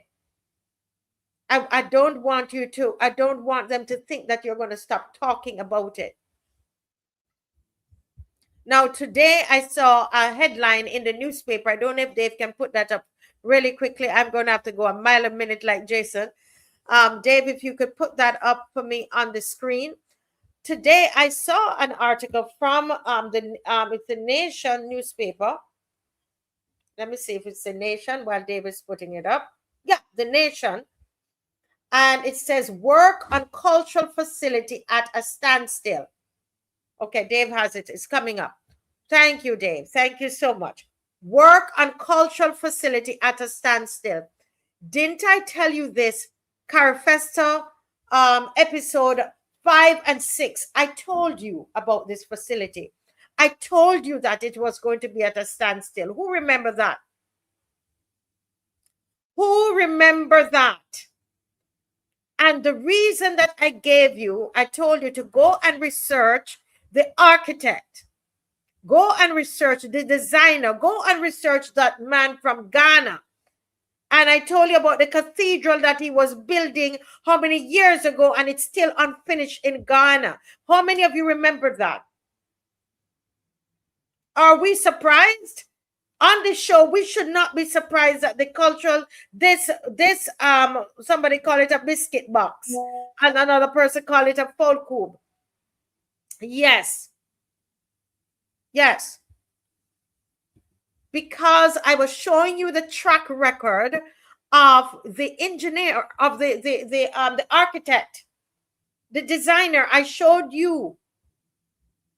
And we were also looking at the kind of material that is used, very expensive timber that comes from Canada. Yeah. And here we see it now in the paper. So the traditional media is catching up with us, loyal opposition. The traditional media is playing catch up.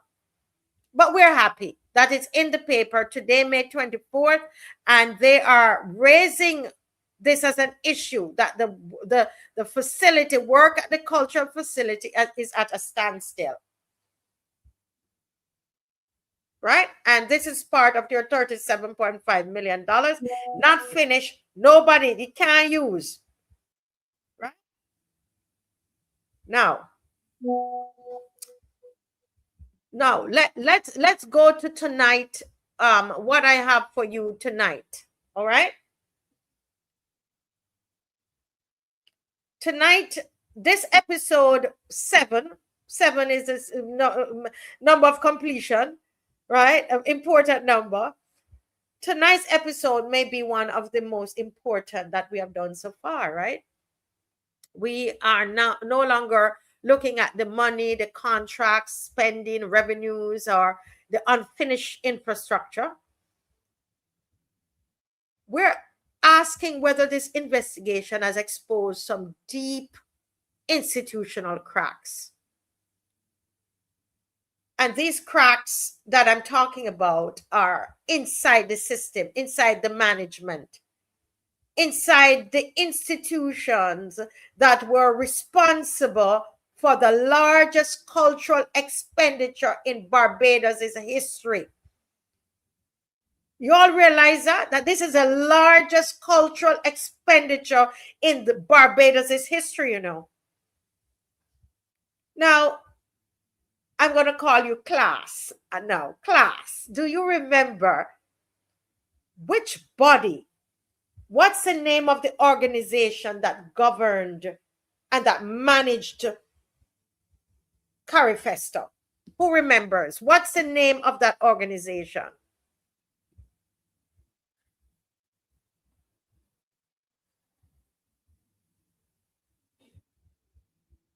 NCF. Thank you, Pedro.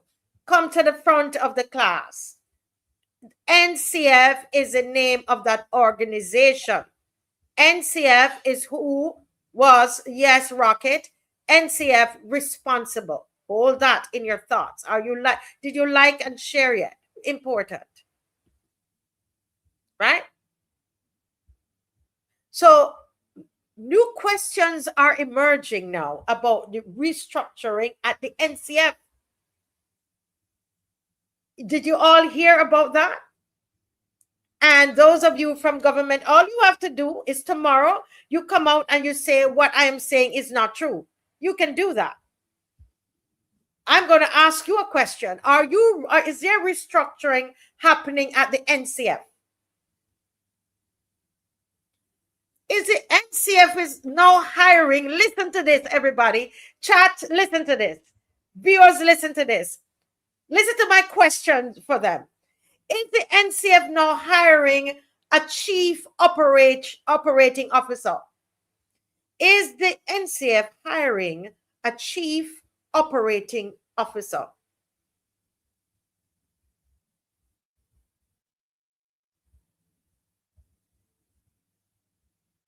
Important. Are there internal tensions at the NCF? Can you answer that for us? Are there troubling concerns surrounding that unfinished National Performing Arts Center? Is there a lot of concerns among yourselves about that? Internal tensions? Restructuring at the NCF? The hiring of a chief operating officer? Is that happening? Did Carifesta files, did this show expose the cracks? For weeks now, we investigated, remember, the $5.8 million question, accommodation, airfare, and per diem, the $14.1 million institutional expenditure. We talk about foreign contractors, imported timber structures. Last week, we talked about the revenue questions, grants and loans, temporary infrastructure being built, the missing financial breakdowns. Remember that? Is it true that during that process, the conversation in Barbados began to shift? Did the conversation begin to shift?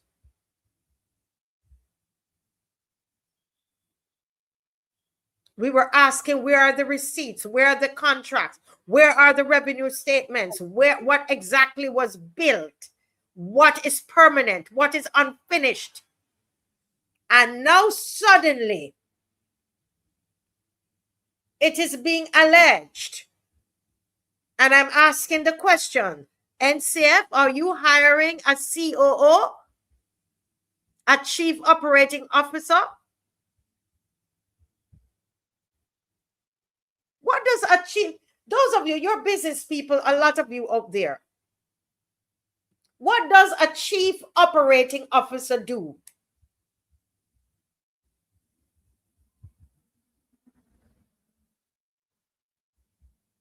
What does the chief operating officer in a company do? What do they do? If the NCF is all of a sudden want to hire a chief operating officer, what are they telling us? What are they telling us? Seriously, what are they telling us? Project management. Thank you, Rocky. Project management. They oversee the operations of the company. Anybody else? Give me a list of things that probably they would be. What is it? Because if it is true that they're now going to be hiring a COO, it tells us that what we have been saying about Carifesta is correct.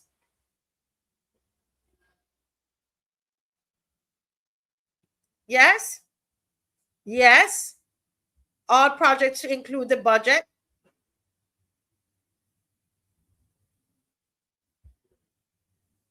Anybody else? Come on, some more comments.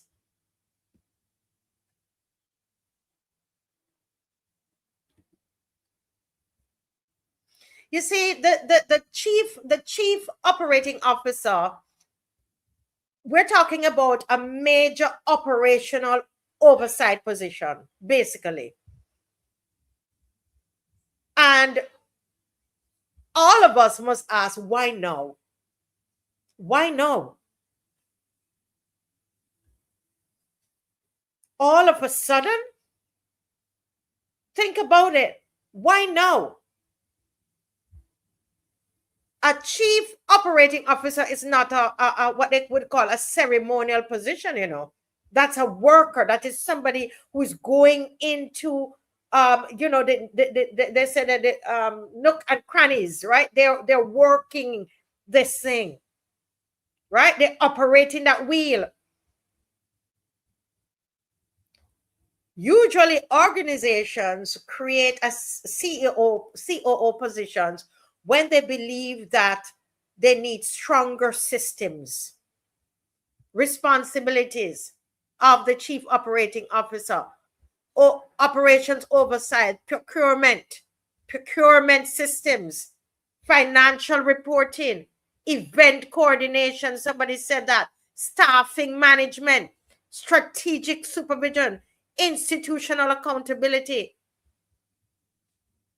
So I think we can naturally ask Vihoy and the rest of us, we can naturally ask Pedro, what exactly is the NCF now trying to fix? Miss Carol Roberts has been at the NCF almost at the same time that this government went into power, over 8 years ago. Why now, if this is so? If this is so, and they will answer us. What exactly is the NCF now trying to fix? Because we know institutions they're not going to just naturally restructure themselves unless there's some weakness that has been exposed. What is the weakness that has been exposed? That you do not have any operations oversight? Your procurement systems are weak?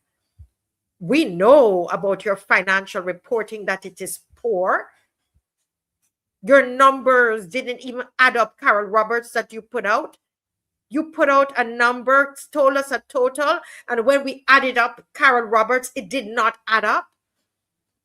Your event coordination, we saw what happened. You went over budget because of bad event planning.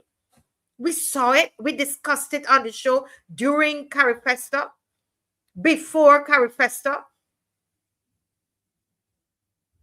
You have no institutional accountability, because I am now getting to understand that the COO is going to report to the board. I don't know if that is that true, NCF?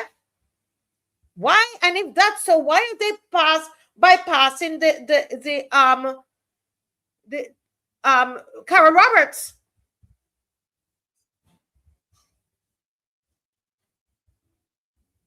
So are you telling us that if the COO is being, is going to be employed now, is it that, are you telling us that your systems were weak during Carifesta then?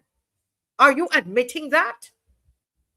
That you did a poor job in Carifesta? And from what I'm hearing, it seems like people close are observing something else. There's a power shift going on. Shane Archer is seeming to becoming more publicly visible. He's supposed to be, is he like the junior minister of culture?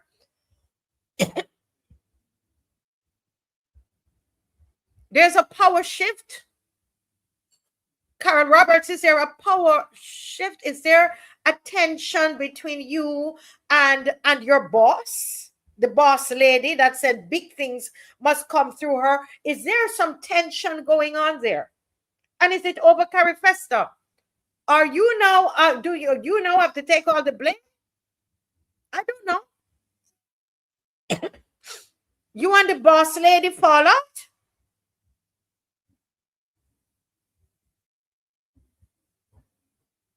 So is this an internal fallout after Carifesta and at the beginning of Crop Over or Carol over? Carol, is Carol over? Is Carol over?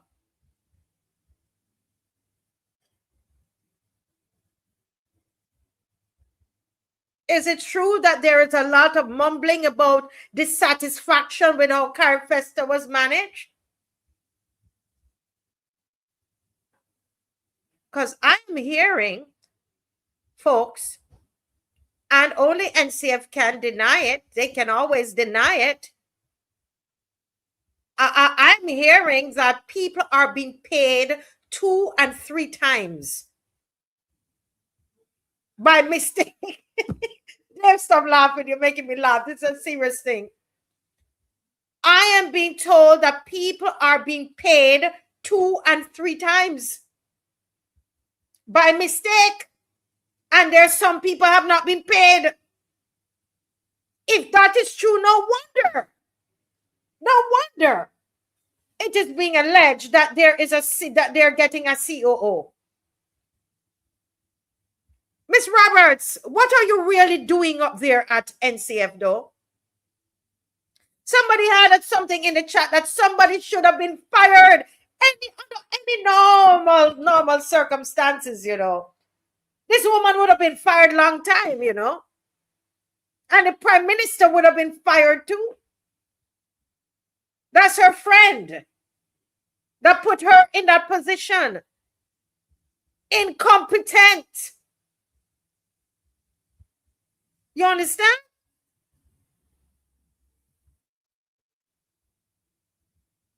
She's a wonderful broadcaster, lovely voice, and a great, I mean, she could conduct an interview. I mean, I have to sit at her feet when she's doing interviews. I learn. I sometimes I think of her while I'm doing my interviews because Carol Roberts is the best at that. She's an excellent host, moderator, voice, you know. But she seems to be a piece of work when it comes on to administration and management.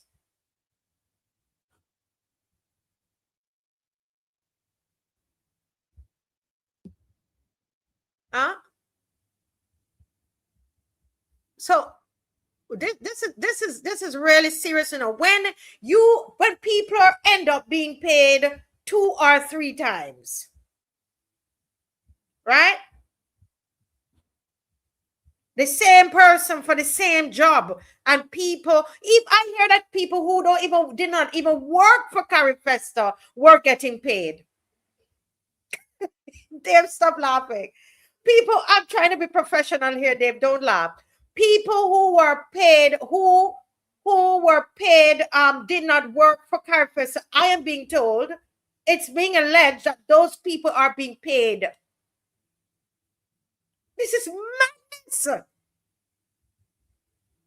So it seemed like the COO is coming in to clean up and to get things in place. And they probably think, let us hurry and get that person in before crop over, before she continue to destroy that place.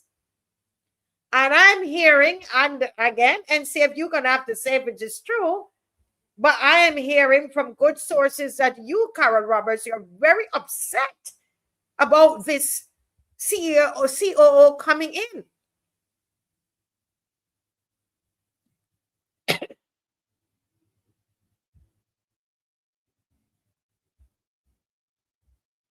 Now, here is the other matter that I have to hurry because time is going, man. I'm like Jason now, folks. This is very serious. Do you remember the building, not the building, the structure that they placed at Waterford? You remember the structure? Come quick, Dave. Go put up that structure. Miss McLean coming, and I gonna have to leave. Stop so she can get her segment. But bear with me, folks, tonight. I have to tell you this. According to information shared with us by different people, and I called to verify and check and do all my check up to 10 minutes too. I was calling and checking. I am being told that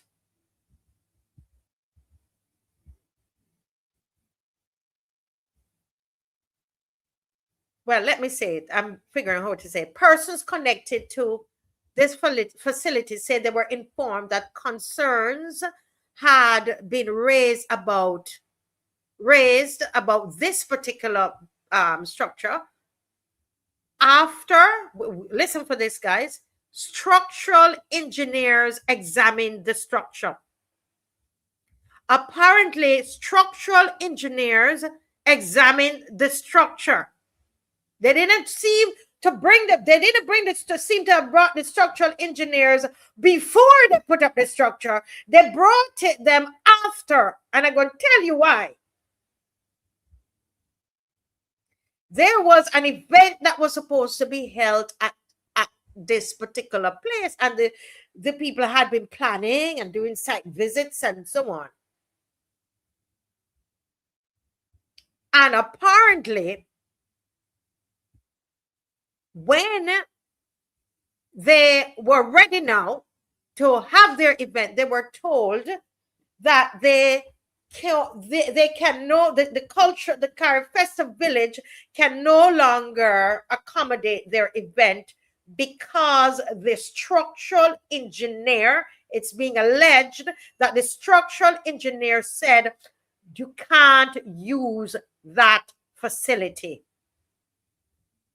There were concerns from some of the people I spoke to of sounds of metal and steel rubbing during strong winds.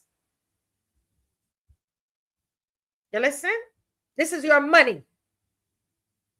Your money spent on this. They said they spent over $14.1 million on structures and institutional stuff, expenditure included. This is included in that. Sounds of metal and steel are rubbing during strong winds. Remember, we don't have any hurricane yet, just a regular wind because, there's a lot of trees in that area. It's very windy. And just a little wind, they hear metal and steel. People who visited it told me that. People who have used it told me about the water accumulation sagging in sections of the tent, of the roof covering. There are questions about whether the structure was erected properly. Remember that they had to bring the instructions had come in about this tent, how to set it up in Chinese. You remember? And we brought it on this channel, and we told you, and it was confirmed today when I was calling around that they had to get the Chinese living in Barbados to translate because nobody knew how to put this thing up days before Carifesta. And there are claims right now, allegedly, that sections may need dismantling and reconstruction. Dave, will you stop laughing? In fact, two of the persons I spoke to today, why am I laughing? Marcia, stop laughing. Two of the persons I spoke to today said, Marcia, that place is condemned. I shouldn't laugh because it's money. Now, if the structural engineer is saying, allegedly, that structure can't be used, I don't understand why it's still being advertised.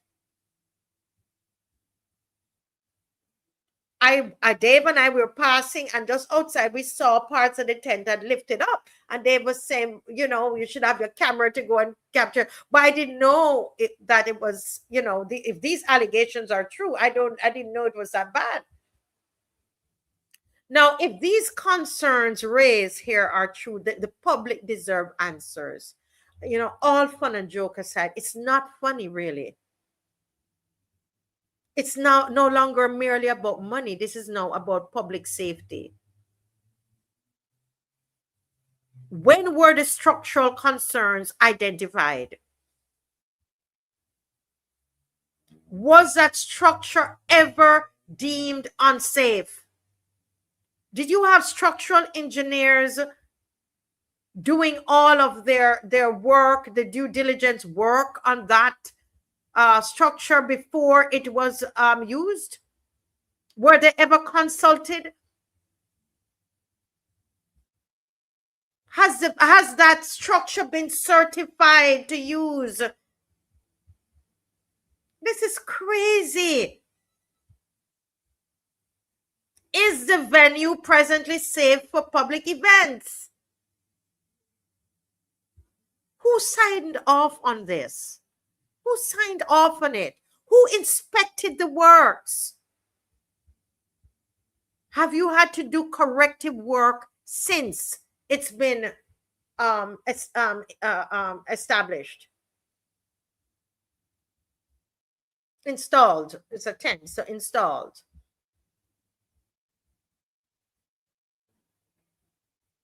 Remember, the structure that you are seeing, the structure formed part of the $14.1 million. Just remember that. Just remember that.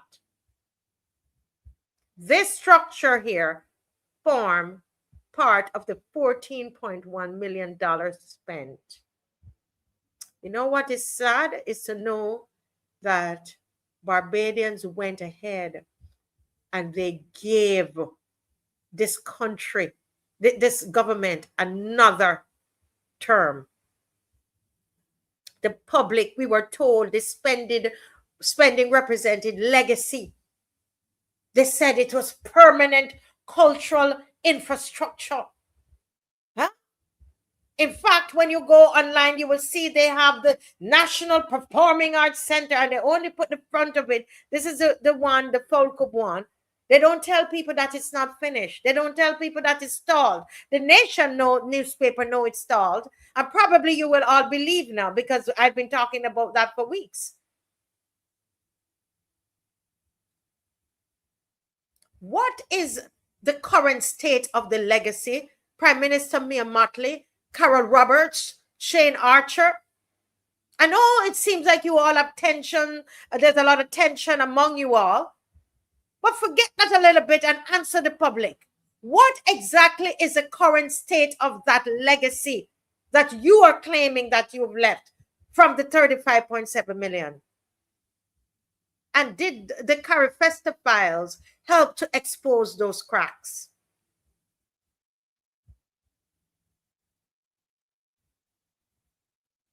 Because if the systems were strong, why the restructure, allegedly? If the operations were sound, why the sudden need for stronger oversight? If the infrastructure was fully ready, because it's only that one that if the infrastructure was fully ready, why was structural questions now emerging? Why are structural questions now emerging? Don't you think we deserve transparency, Barbados, about this? $35.7 million. We're going to allow this to go like this? This is just going to go away like this, disappear with nobody else says anything, nobody else say anything about it. Thank God the nation is asking some questions about the one up the road, but they don't realize what's happening right here at Combermere. The structural engineer, it's being alleged, saying that they can't use. Don't you think Barbados deserves some kind of accountability? The truth about what happened?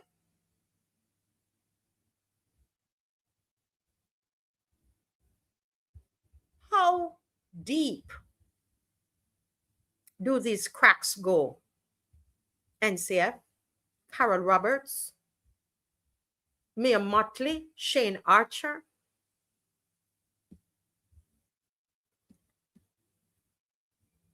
I don't know how Barbados can forgive this. I don't know how.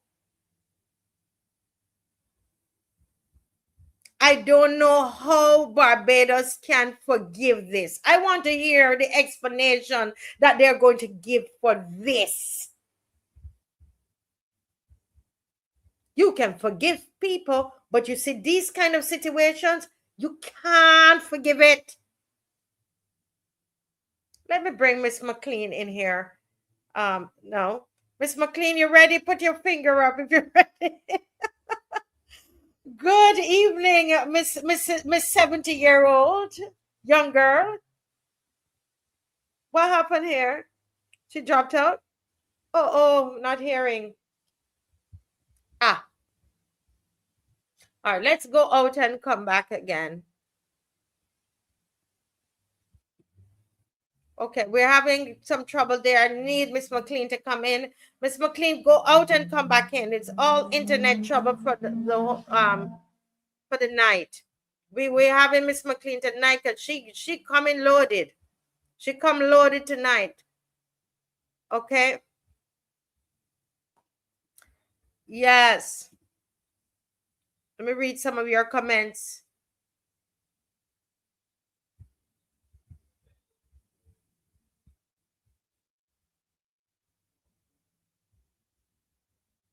Yeah, we could have gotten. We could have gotten at least. They could have using that to start on a hospital.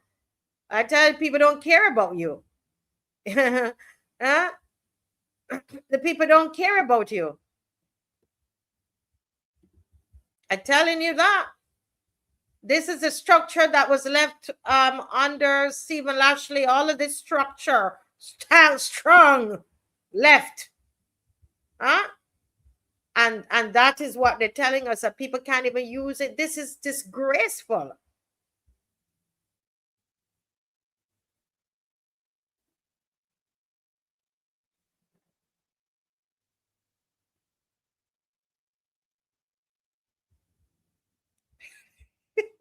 Kim, you're laughing too. I was trying. Listen, I said, Lord, let me do this in a profession. I laughed today so much. I couldn't believe it. And we're laughing, you know. But it's really not funny because we don't have any, we need a hospital. We could have probably built our own hospital instead of having the Chinese to give us no hospital. Somebody want no Chinese build no hospital for them? Huh?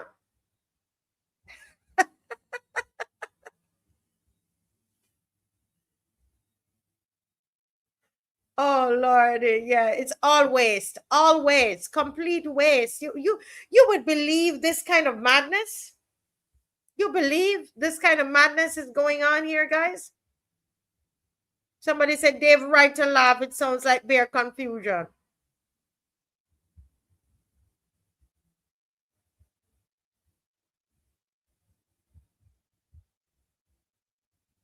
Hmm? Listen, she needed to be fired a long time. Let's see if we're going to hear Miss McLean. Good night. Hello. Yay! No, I think it was my fault this time. I had my printer attached on an external drive, and then I realized after I said, "Oh dear." Anyhow. Okay. Good. I am glad it got sorted out. Listen, I am sorry to laugh, Miss McLean. No, you have to laugh or you will cry. Miss McLean, when if you don't laugh, you're going to cry. Oh my gosh. This is crazy, Miss McLean. But look at that, Marcia. We can get to Ebola, because Ebola and the issue you raised in the context of Barbados at this point in time reminds me of this. Show me what about that is $14 million. Exactly. I passed there last week and the wind was pretty high, and I was like, this thing can rip up like the tents in Oystons. The foul coop in Christchurch going to blow down. No, serious, because the winds have been high. But anyhow, tell us, and people had the gall to say, I remember a moderator on Brass Tacks saying, oh, well, in essence, I'm paraphrasing what she said. the money was spent, it was well worth it. How the heck could you say that when you didn't even have an account in? And here we are in a situation where, look at that rubbish. Tell me how much money was spent on that and what they could do with that. 2 high winds can knock that down. They look bent up already. Yeah. Listen, let me chill out. At my old age now, Marcia, You're giving them jokes. Oh my gosh, this is crazy. You might as well laugh. What else we going to do? Cry. If not, be cry, because that's our money. Money that could be put to all kinds of uses, including maintaining facilities that are intended for emergencies. Yes. And, you know, I listened to you, and I suppose because I went through 2014-15 with Ebola before. Yes. That I am a little less, well, let me put it this way, that I understand what could be done and what should be done, what was done. And yes. I would also say what is being done elsewhere, because interestingly enough, today I commented in a chat where I was saying that I wasn't quite sure that I understood. Well, I understand the comments of the Prime Minister of Antigua and Barbuda, particularly when you went on to explain his comment about what transpired with those West Africans. I think it was the Gambia. It was Cameroon. Cameroonians who came, and so there are those kind of issues. One of the first things I had to tackle as Minister of Foreign Affairs was the issue of some Nigerians and Ghanaians who came in on a plane and were left here, who came on a charter. I mean, and that was difficult. But, you know, it's interesting because when I look at this issue, I ask myself, well, there are several things in here. It's a fairly complex issue. This article here, Ministry of Health updates Barbados Christian Council on Ebola. This is back in December 12, 2014, when Minister Boyce would have been rolling out a number of issues in terms of preparing for this. And a lot of people will remember the establishment of the Best de Santos lab. Yes. And that I remember some of the people in office now were joining with criticisms about where that lab went. But that lab, which we utilized in relation to COVID later, was part of the process of preparing. And I want to share some things because... When you mean preparing for Ebola? That's why you preparing for Ebola back in 2014. Yes. What? I didn't realize that. I knew it was done, but it was for Ebola. Yes. This is why I tell you that my whole approach. Go ahead, make your point, Marcia. No, I'm just gonna take quickly and shut up because you guys, because you know you all are so modest. But this is what you call good governance. This was 2014.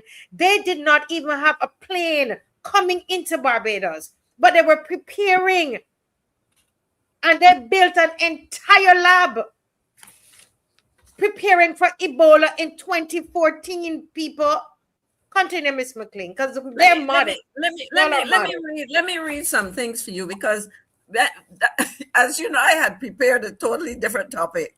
But once I heard you, I told you I have to join you on this one. This is something called Antillean Media Group.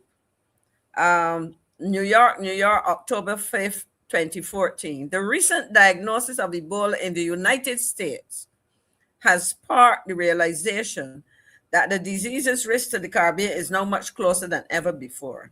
And while some regional governments have assured citizens of their readiness to cope with any suspected cases of the virus, others are not too optimistic.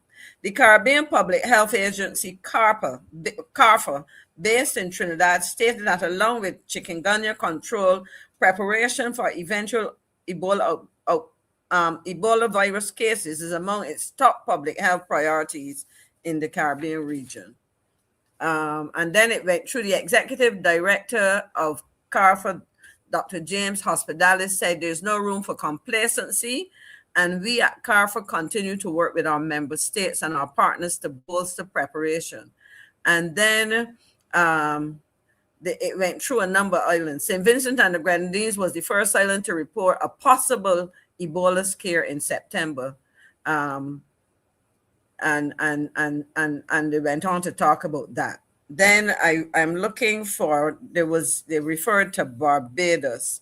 And so when you went, okay, in Barbados, however, and this is, I'm reading this because I'll tell you why. Okay, here he has. In Barbados, however, there seems to be a division in the confidence of the Minister of Health, Acting Minister of Health, Don Villinis, say that the Barbados government is being proactive and aggressive in its preparation for dealing with suspected Ebola cases. Now, I'm going to call out this man here now below here. However, the head of the Barbados Association of Medical Practitioners, Dr. Carlos Chase, said that he was not impressed with the level of preparedness following a meeting with the Ministry of Health 3 weeks ago. I will say to you now, Marcia, I call on Dr. Carlos Chase, unless he has changed jobs. He is now the Director of Medical Services at the QEH.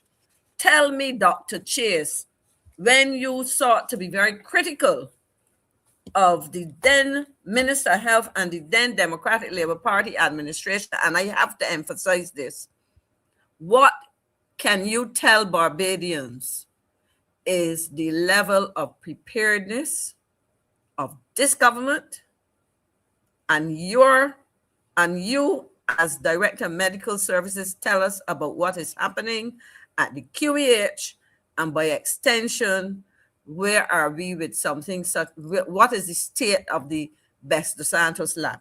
I had to call that out because you see, and I go on to read the next paragraph. The Ministry of Health responded to Dr. Chase's concerns, detailing its comprehensive measures to deal with the disease, which include heightened surveillance at ports of entry, sensitization of immigration and customs officers, upgrading of quarantine facilities at the ports of entry, development and dissemination of a procedural manual on Ebola to healthcare providers, intensive hands-on training of healthcare providers, establishment of an isolation unit on the grounds of the QEH, and verification of the stock levels of personal protective equipment. You hear about PPE, including bodysuits.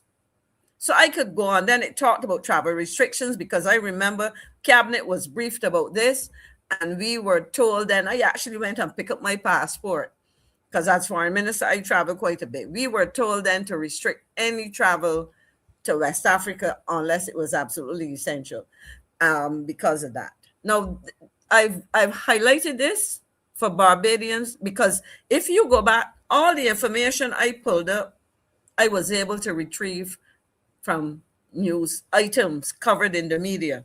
So this isn't something that I went to a private file that I had or Cabinet papers. This is from information which the government and its officials shared with citizens of this country. I mentioned alerting there were briefings held with various stakeholders. One of the groups was the Christian Council, where the government said the church captures a wide cross-section of Barbadians. Let us inform church leaders and others in the church to make sure that they were able to disseminate information. My question today is, since we have heard, now, of course, thankfully, we didn't have, as far as I recall, any cases in this part of the world, certainly in the case of Barbados, and so on.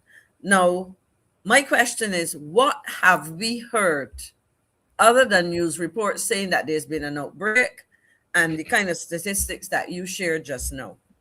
Even explaining to people how Ebola is spread, what precautions you should take, understanding where in any of these countries Because interesting, and I'm gonna park that for now because I know we gonna be working against the clock because there's so much about this. As I mentioned to you, just do your thing. Do your thing. As I mentioned to you, I can look for the message. I can read it because it was my message to somebody in a chat. I saw a comment about this. The person posted this, and my reaction was, I principally have no problem with the arrival of air peace, provided, and I will tell you, and I went and I did my research, which also reinforced that certain precautions were taken. I heard the voice of that person from the airport. That should not happen. You understand?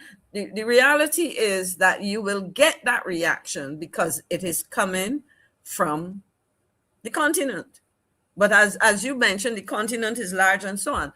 I would say this, that at the arrival of any plane coming into Barbados right now, go and look and see what protocols were put in place previously. And I say that because think about it this way, Marcia.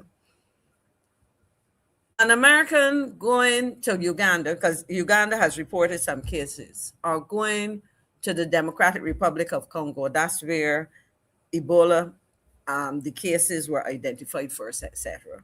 Or any country where there are currently cases or where people may suspect. There are 10 countries now. If you go to any of those, I remember last time there were about 3 or 4 countries in West Africa. There were about 11,000 cases by the time it was finished, right? But the point I'm making, a Frenchman can go to DRC, they speak French in the Congo. They can go to any of those countries, get on a British Airways plane, Air France, Air Portugal, you name it, Lufthansa, whoever, and fly out. And unless there are protocols to check and do whatever, that person may be going through an incubation period where they seem fine, catch a plane a week later and come to Barbados on a European flight, North American flight, because remember we heard of cases in the US. So my whole thing is that there needs to be a comprehensive set of protocols. Correct. Because we are a tourism dependent destination and we will have flights from across the world. Persons can do transit flights and or come in touch because they explain to you how it is exchanged and whatever. So my thing is that my biggest problem, as I said, is not the arrival, and I will go on to explain a little bit of why I say that, of the flight, but the failure of the government of Barbados and those public officials like the one who criticized the previous government, who is now sitting in a pivotal position to tell us what's happening, are not telling the public anything. We should have known about this arrival. We should have been told it is arriving. We have little concerns for these reasons, and these are the precautions that we are taking. You understand? None of that happened. What are the precautions? And we saw people going up on the tarmac, and I'm saying what are you? Because I mean, I don't know about. You and I for sure. We're happy that this is happening, but it can't be at the expense of the people, the health of the people, but regardless of which country they're coming from. There should be protocols at the airport right now. This is exactly the point I'm making for any international flight, because you can get a Barbadian, you can get an African who lives in the US, has plans to come here on holiday. You can have somebody meet one of their, let's say somebody's working for an international company, a multinational corporation, and they go into one of the countries. So that is it. So the thing that I then went on to do, even before I saw you doing the program this evening, after sending that message, when the person posted the comment of the Prime Minister, I sent it to a Nigerian friend of mine. And I'll explain to you who that Nigerian friend is in a second. And I said, what are your thoughts about this comment? And the person's response was that they didn't quite understand the narrative. Now, I sent it to a man who used to live here. His late wife was Barbadian. Many Barbadians might know him. His name is Dr. Akin Abayomi. He is the health commissioner in Lagos. And I sent something. I don't know if Dave was able to pick it up, but I sent so I sent it not thinking that I would have had to do this, but I sent him. And when I checked, there's a statement that I was able to see online where he, as health commissioner, has made a statement in relation to what is happening in preparation or in an effort to prevent this kind of thing. Press release. This one is from the airline authorities. It says the Federal Airports. Okay, hold it there, Dave. The Federal Airports Authority of Nigeria, FAN, wishes to reassure the traveling public and stakeholders that robust preventative measures have been put in place across all international airports in response to the recent Ebola virus situation in parts of Central Africa. In close collaboration with Port Health Services, the Nigeria Center for Disease Control and Prevention, and other relevant agencies, FAN has also intensified surveillance and monitoring of passengers, particularly those arriving from high-risk regions, and so on and so on. Passengers are being screened for symptoms associated with Ebola. Question is, what are we doing in Barbados? And any suspected cases will be promptly isolated and subjected to secondary health checks in line with established national and international health protocols. Now, you see, Marcia, this is what we should be saying to, not saying, we should be doing and reporting. And that's why it's criminal. Miss McLean, it is criminal what they have done. It is criminal. Do you see what you read there? I was waiting on it. Passengers are being screened for symptoms associated with Ebola, and this is coming from, it's in Nigeria, right? Yes, this is the Nigeria Airports Authority, and it goes on to say, while there's currently no confirmed case of Ebola in Nigeria, FAN remains. If you can scroll up, Dave, I should have it here somewhere, but. So in essence, it remains vigilant and fully committed to safeguarding public health and maintaining safe airport operations. Passengers are advised to remain calm, comply with health screening procedures, and report any symptoms. We have heard nothing. Now, people sat on a plane for an hour, and the question probably is, well, I asked the question why. I think I know why, that they probably didn't have things in place. And somebody was probably scrambling around trying to figure out what they needed to do and kept the passengers on, but we can only speculate because they haven't told us. Now, this is the Airports Authority. As I said, the gentleman that I mentioned, and I mentioned him because a lot of Barbadians will probably know him. He was a doctor in Barbados. As I said, his late wife was Barbadian, and he lived here and practiced medicine and so on. And I was able to go when I Googled tonight and to see what it is that they have done in terms of preparations for cases or whatever it may be. So when I read those things, I said, well, at least on the what we call the supply end, the origin of the flight, there are things being done. What is happening right here? And I could only use the word you use, Marcia, criminal. It's criminal that there's no communication, and as you said, I like how you put it. People are working for legacy status to be remembered. But, so if we are doing this and the other thing is, as I said, we are focusing on this airline, but what about the others? And not only that, remember, we talk about passengers, but we also got to talk about aircraft. An airplane that flies into a Boeing X something from airline XYZ, flies, and then they may shift the route. And so if a plane is not properly cleaned, you may get so I tell people, if you start to understand the complexity of this thing, It behoves the government of Barbados to tell us what is happening. I traveled, I smile because I went looking. I remember you just sent me back, because around that time, at the end of 2013, but the thing is, if you go do some research, and people will see the cases of Ebola over time and so on. But there's another angle to this we will discuss at another time in terms of Africa and what's happening in Africa and how people may want to put brakes on what's happening. But I went and I looked at, between then, I visited Kenya. I was in South Africa at the end of 2013, and so on. And you had to be aware of these things. And I want to emphasize again, we put comprehensive things in place on this little island. Mm-hmm. So much so that, it's happening, you don't even remember. Correct.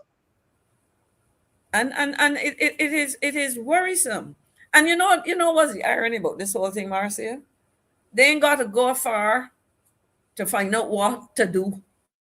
Right. It was done. Everything before. is done before. It was done before, and I will tell you this, having shared that, because I started to go through the things that would have been done.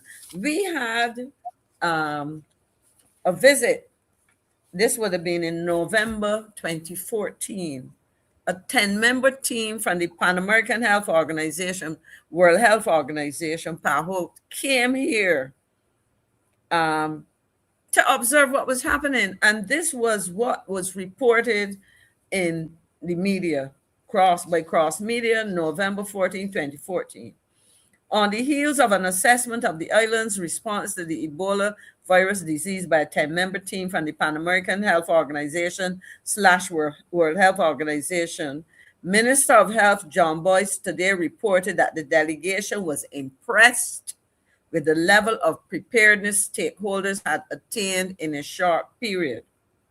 Following a meeting which included members of the Joint Planning and Execution Committee, you hear that? There was a committee set up to deal with this.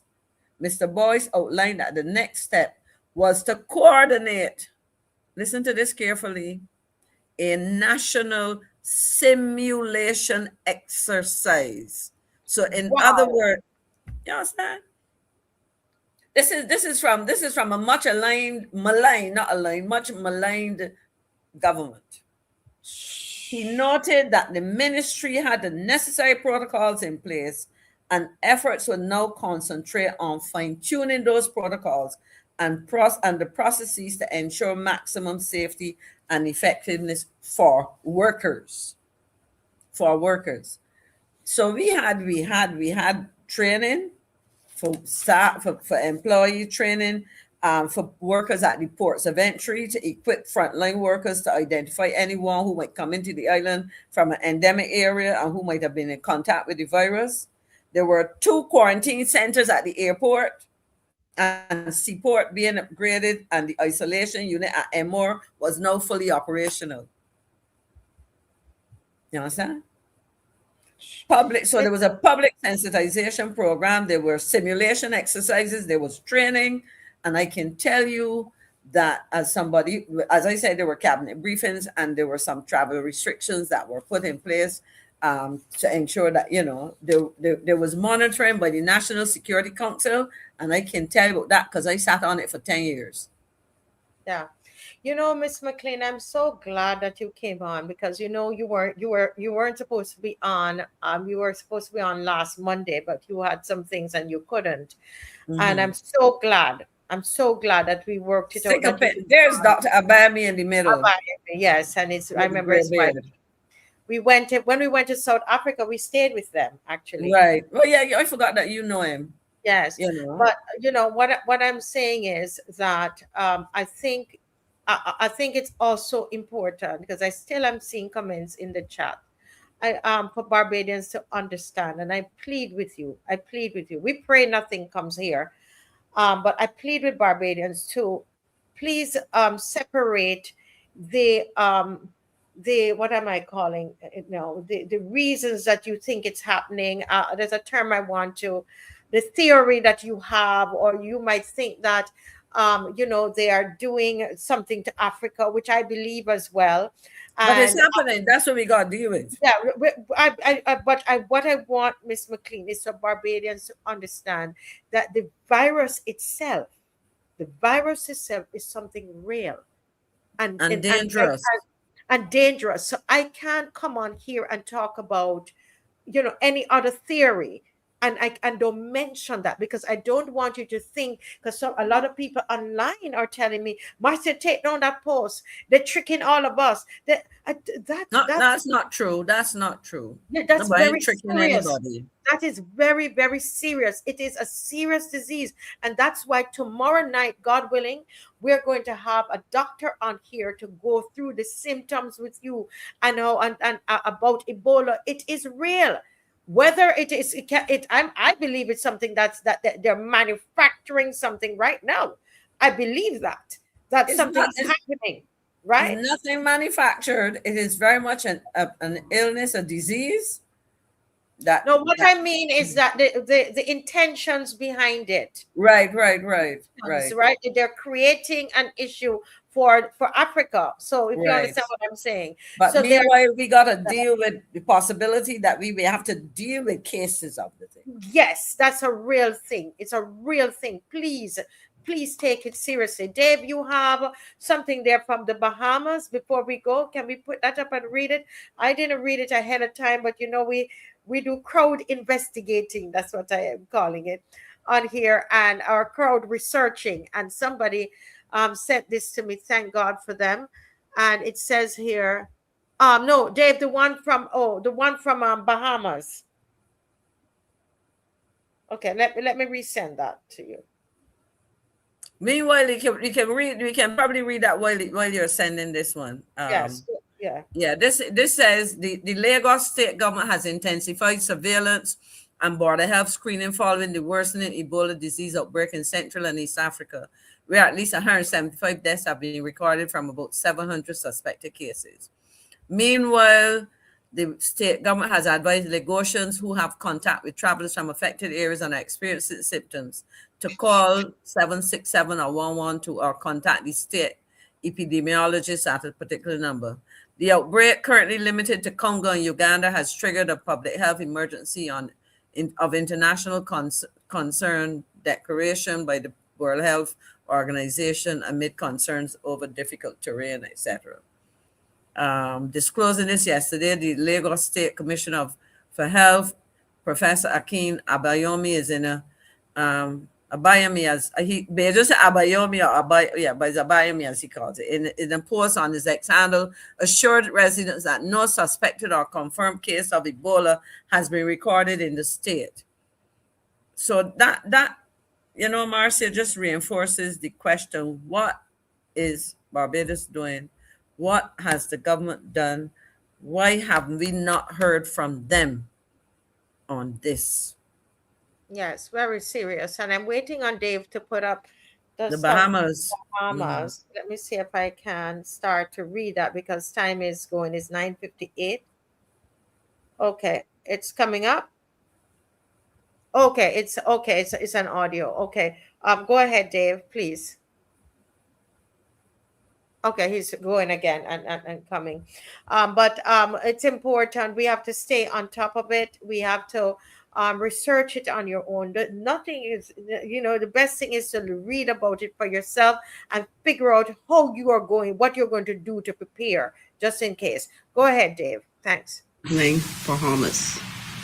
The Ministry of Health and Wellness today carried out surveillance measures at the Lynden Pitland International Airport in response to reports that came to us that two passengers that traveled from Africa and en route to the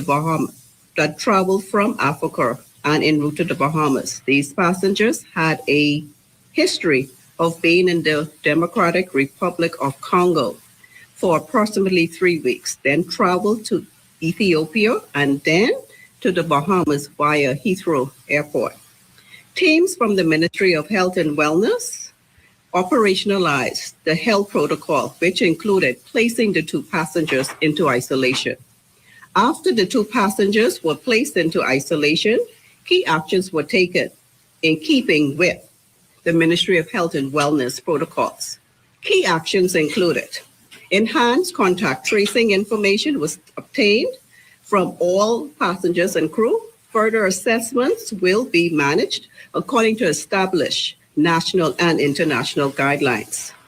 All relevant infection prevention and control measures are being fully implemented. No confirmed infections have been identified at this time. Based on the information currently provided to the Ministry of Health and Wellness, the risk to the public is low. The ministry will continue its monitoring and evaluation protocols and provide updates as needed. Good evening. Yeah, thanks. And as somebody, what I listened keenly, so it's not that they have, they suspected, they suspect something and they are moving accordingly. And you heard what they said, they have their protocols and so on. And that's what Ms. McLean is saying. I just want to draw a distinction. They're not suspected cases. They have been in an infected area. Infected area, right. Thank you. So in essence, what you're saying is once you've been in the area, because and I mean, they may not be anywhere near the areas of the outbreak, but they are in an area. And once that is the case, what the people say, we trigger our protocols. And there you go. Right. Angel Humble is raising a very important point. And I suspect this conversation is going to continue for the entire week on the Marcia Weekes Show, because this is a very serious situation. And she is now raising some other issues here. Where would they put any possible cases? We pray that there's none, but where would they put any possible cases? Harrison's Point isolation center is now at least hostel and construction site. It's shameful though, Marcia. If you don't laugh, you'll go cry. I don't believe there's been any other government in the region that is as bad as this government. But sorry, go ahead, Marcia. No, you go ahead and finish your point. No, I'm finished. Go ahead. No, I was gonna say, and you know what I find contradictory is the posturing, and I don't apologize for using that word, of the Prime Minister, because we don't hear from the other ministers. Prime Minister goes around the world talking about the consequences of climate change. One of the issues that people raise about is the issue of diseases with changes in, I mean, for example, if you go to a place like Holland, where one time you would not see mosquitoes because the temperatures were so low. But I remember being in Holland in the summer and people complaining with these huge mosquitoes, which was not normal. And take something like mosquitoes, you talk chikungunya, you talk all the mosquito-borne diseases and whatever. Now, if you expect that anytime you can have outbreaks associated with that, why in God's name would you take an emergency facility and use it when, in fact, some of the workers that your housing is supposed to have been offering us instant houses? You understand? So you could have gone on a piece of government land anywhere and constructed accommodations for migrant workers, but you're going to take up a custom done facility costing all of that money to make it a construction site and put people to hang up the boxes and things at the windows. Give me a break. I can't believe that, and the amazing thing is that Barbadians put this inept government back into office. Well, that's what you wanted. So you're getting what you getting what you wanted. All we can do, Marcia, is talk about the problems that continue to flourish, those that were before, those that are happening now, and we can anticipate the consequences of the two coming together. Yes. Well, Ms. McLean, thank you so much for pivoting so quickly and seamlessly. That's where you get all. That's when you got information and when you got knowledge of something, first-hand knowledge. And that was brilliant tonight. And thanks to everybody who joined. Thanks, Jason, for a really very informative session that he did there on entrepreneurship. That's dear to my heart too. I know. Thank you so much. And, thank you all for joining. Thank you, Dave, for your dedication and for just being the big support that you are. And everybody, guys, thank you, Biroy. Thank you. Please share the show even when it's done. This is an important show. I need you to share it because this has information in it that could save a life. And I want tomorrow that you join tomorrow at 7. We have the doctor who's going to join us early in the program to talk about the Ebola virus and what that looks like, and all the presentation, everything. So he will do that tomorrow. Okay. Thank you, Jason, everybody. God bless you and have a wonderful night. I don't know if Dave has a song. It doesn't seem so. He has a song. In the meantime, somebody says this is about. Yes, take care out there. Yeah, we have to continue on this all week. Yeah. Yes, Sherry. Those of you who are here, remember we have prayer tomorrow morning, Monday morning at 5 a.m. right here on this channel. So we really need to continue to pray for Barbados. Yes. Yeah, sometimes I say it's not a real place either. All right. All right. God bless Miss McLean. All right. Have a good one.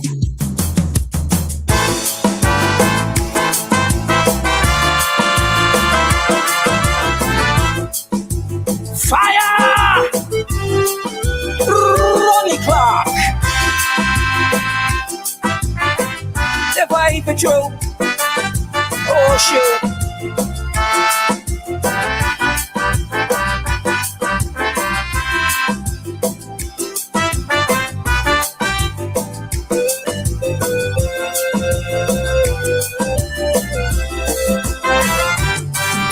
Calypso as an art form was around long before rediffusion ever came to Bridgetown, before Colonel Oliver, Frank Pado, Gary Jewsbury, before Alfred, Olga, Julian, Mitch, Vic, PG and Borky, Kaiso.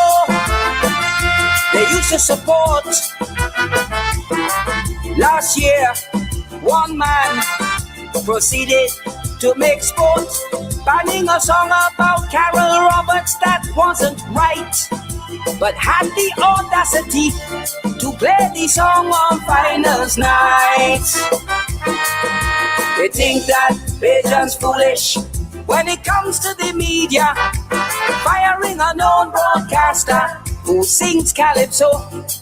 I should know, using an appearance by the announcer, speaking after judging night on Marcia Weekes Show. So don't mind them integrity, don't mind them loyalty, don't mind them honesty, don't mind them. Dennis Johnson, Chondo, Maurice Nobel, Alvin Topping, Carl Scott. Who do they think they are with such a defense? Ronnie revealed the truth. They were pressuring him ever since. Document after document was shown at the march. Information they had never made known. So sad, bad, mad, hurt and pain to see that voice of Barbados is a puppet of Port of Spain. What would Harold Hoyt say about this circus of shame, undermining his legacy? disrespecting Fred Gollop's name. They think that they're just foolish when it comes to the media, firing a non-broadcaster who sings calypso. I should know, using an appearance by the announcer, speaking of the judging night on Marcia Weekes Show. So, don't mind them, management, don't mind them, predicament, don't mind them, embarrassment, don't mind them. John Marshall, Trevor Hollingsworth, Jeff Harris, Ralph Richards, Teddy Strong. Freedom of expression is a must. We have to fight against censorship in Barbados. Every citizen has a right to speak publicly without fear of victimization in this country. Thank God for the Admiral and CBC, NCA, Carter Shining Stars, for we to hear and see the popular song destined for the crown. Thousands of Bajans, home and abroad, still believe it win hands down. Silence, we cannot condone. We must protect the power and the privilege to protest on the microphone. Send a message loud and clear to Noel in Fontabelle. Don't play the fool this year. They think that they're just foolish when it comes to the media, firing a non-broadcaster who sings calypso. I should know, using an appearance by the announcer, speaking of the judging night on Marcia Weekes Show. So, don't mind them, calypso, don't mind them. I had to let them know, don't mind them, can't go down, so don't mind them. Carson Small, St. Elmo Walker, Shell Harris, Sam Wilkinson, Tony Cozier, Eric Nurse. Thank you.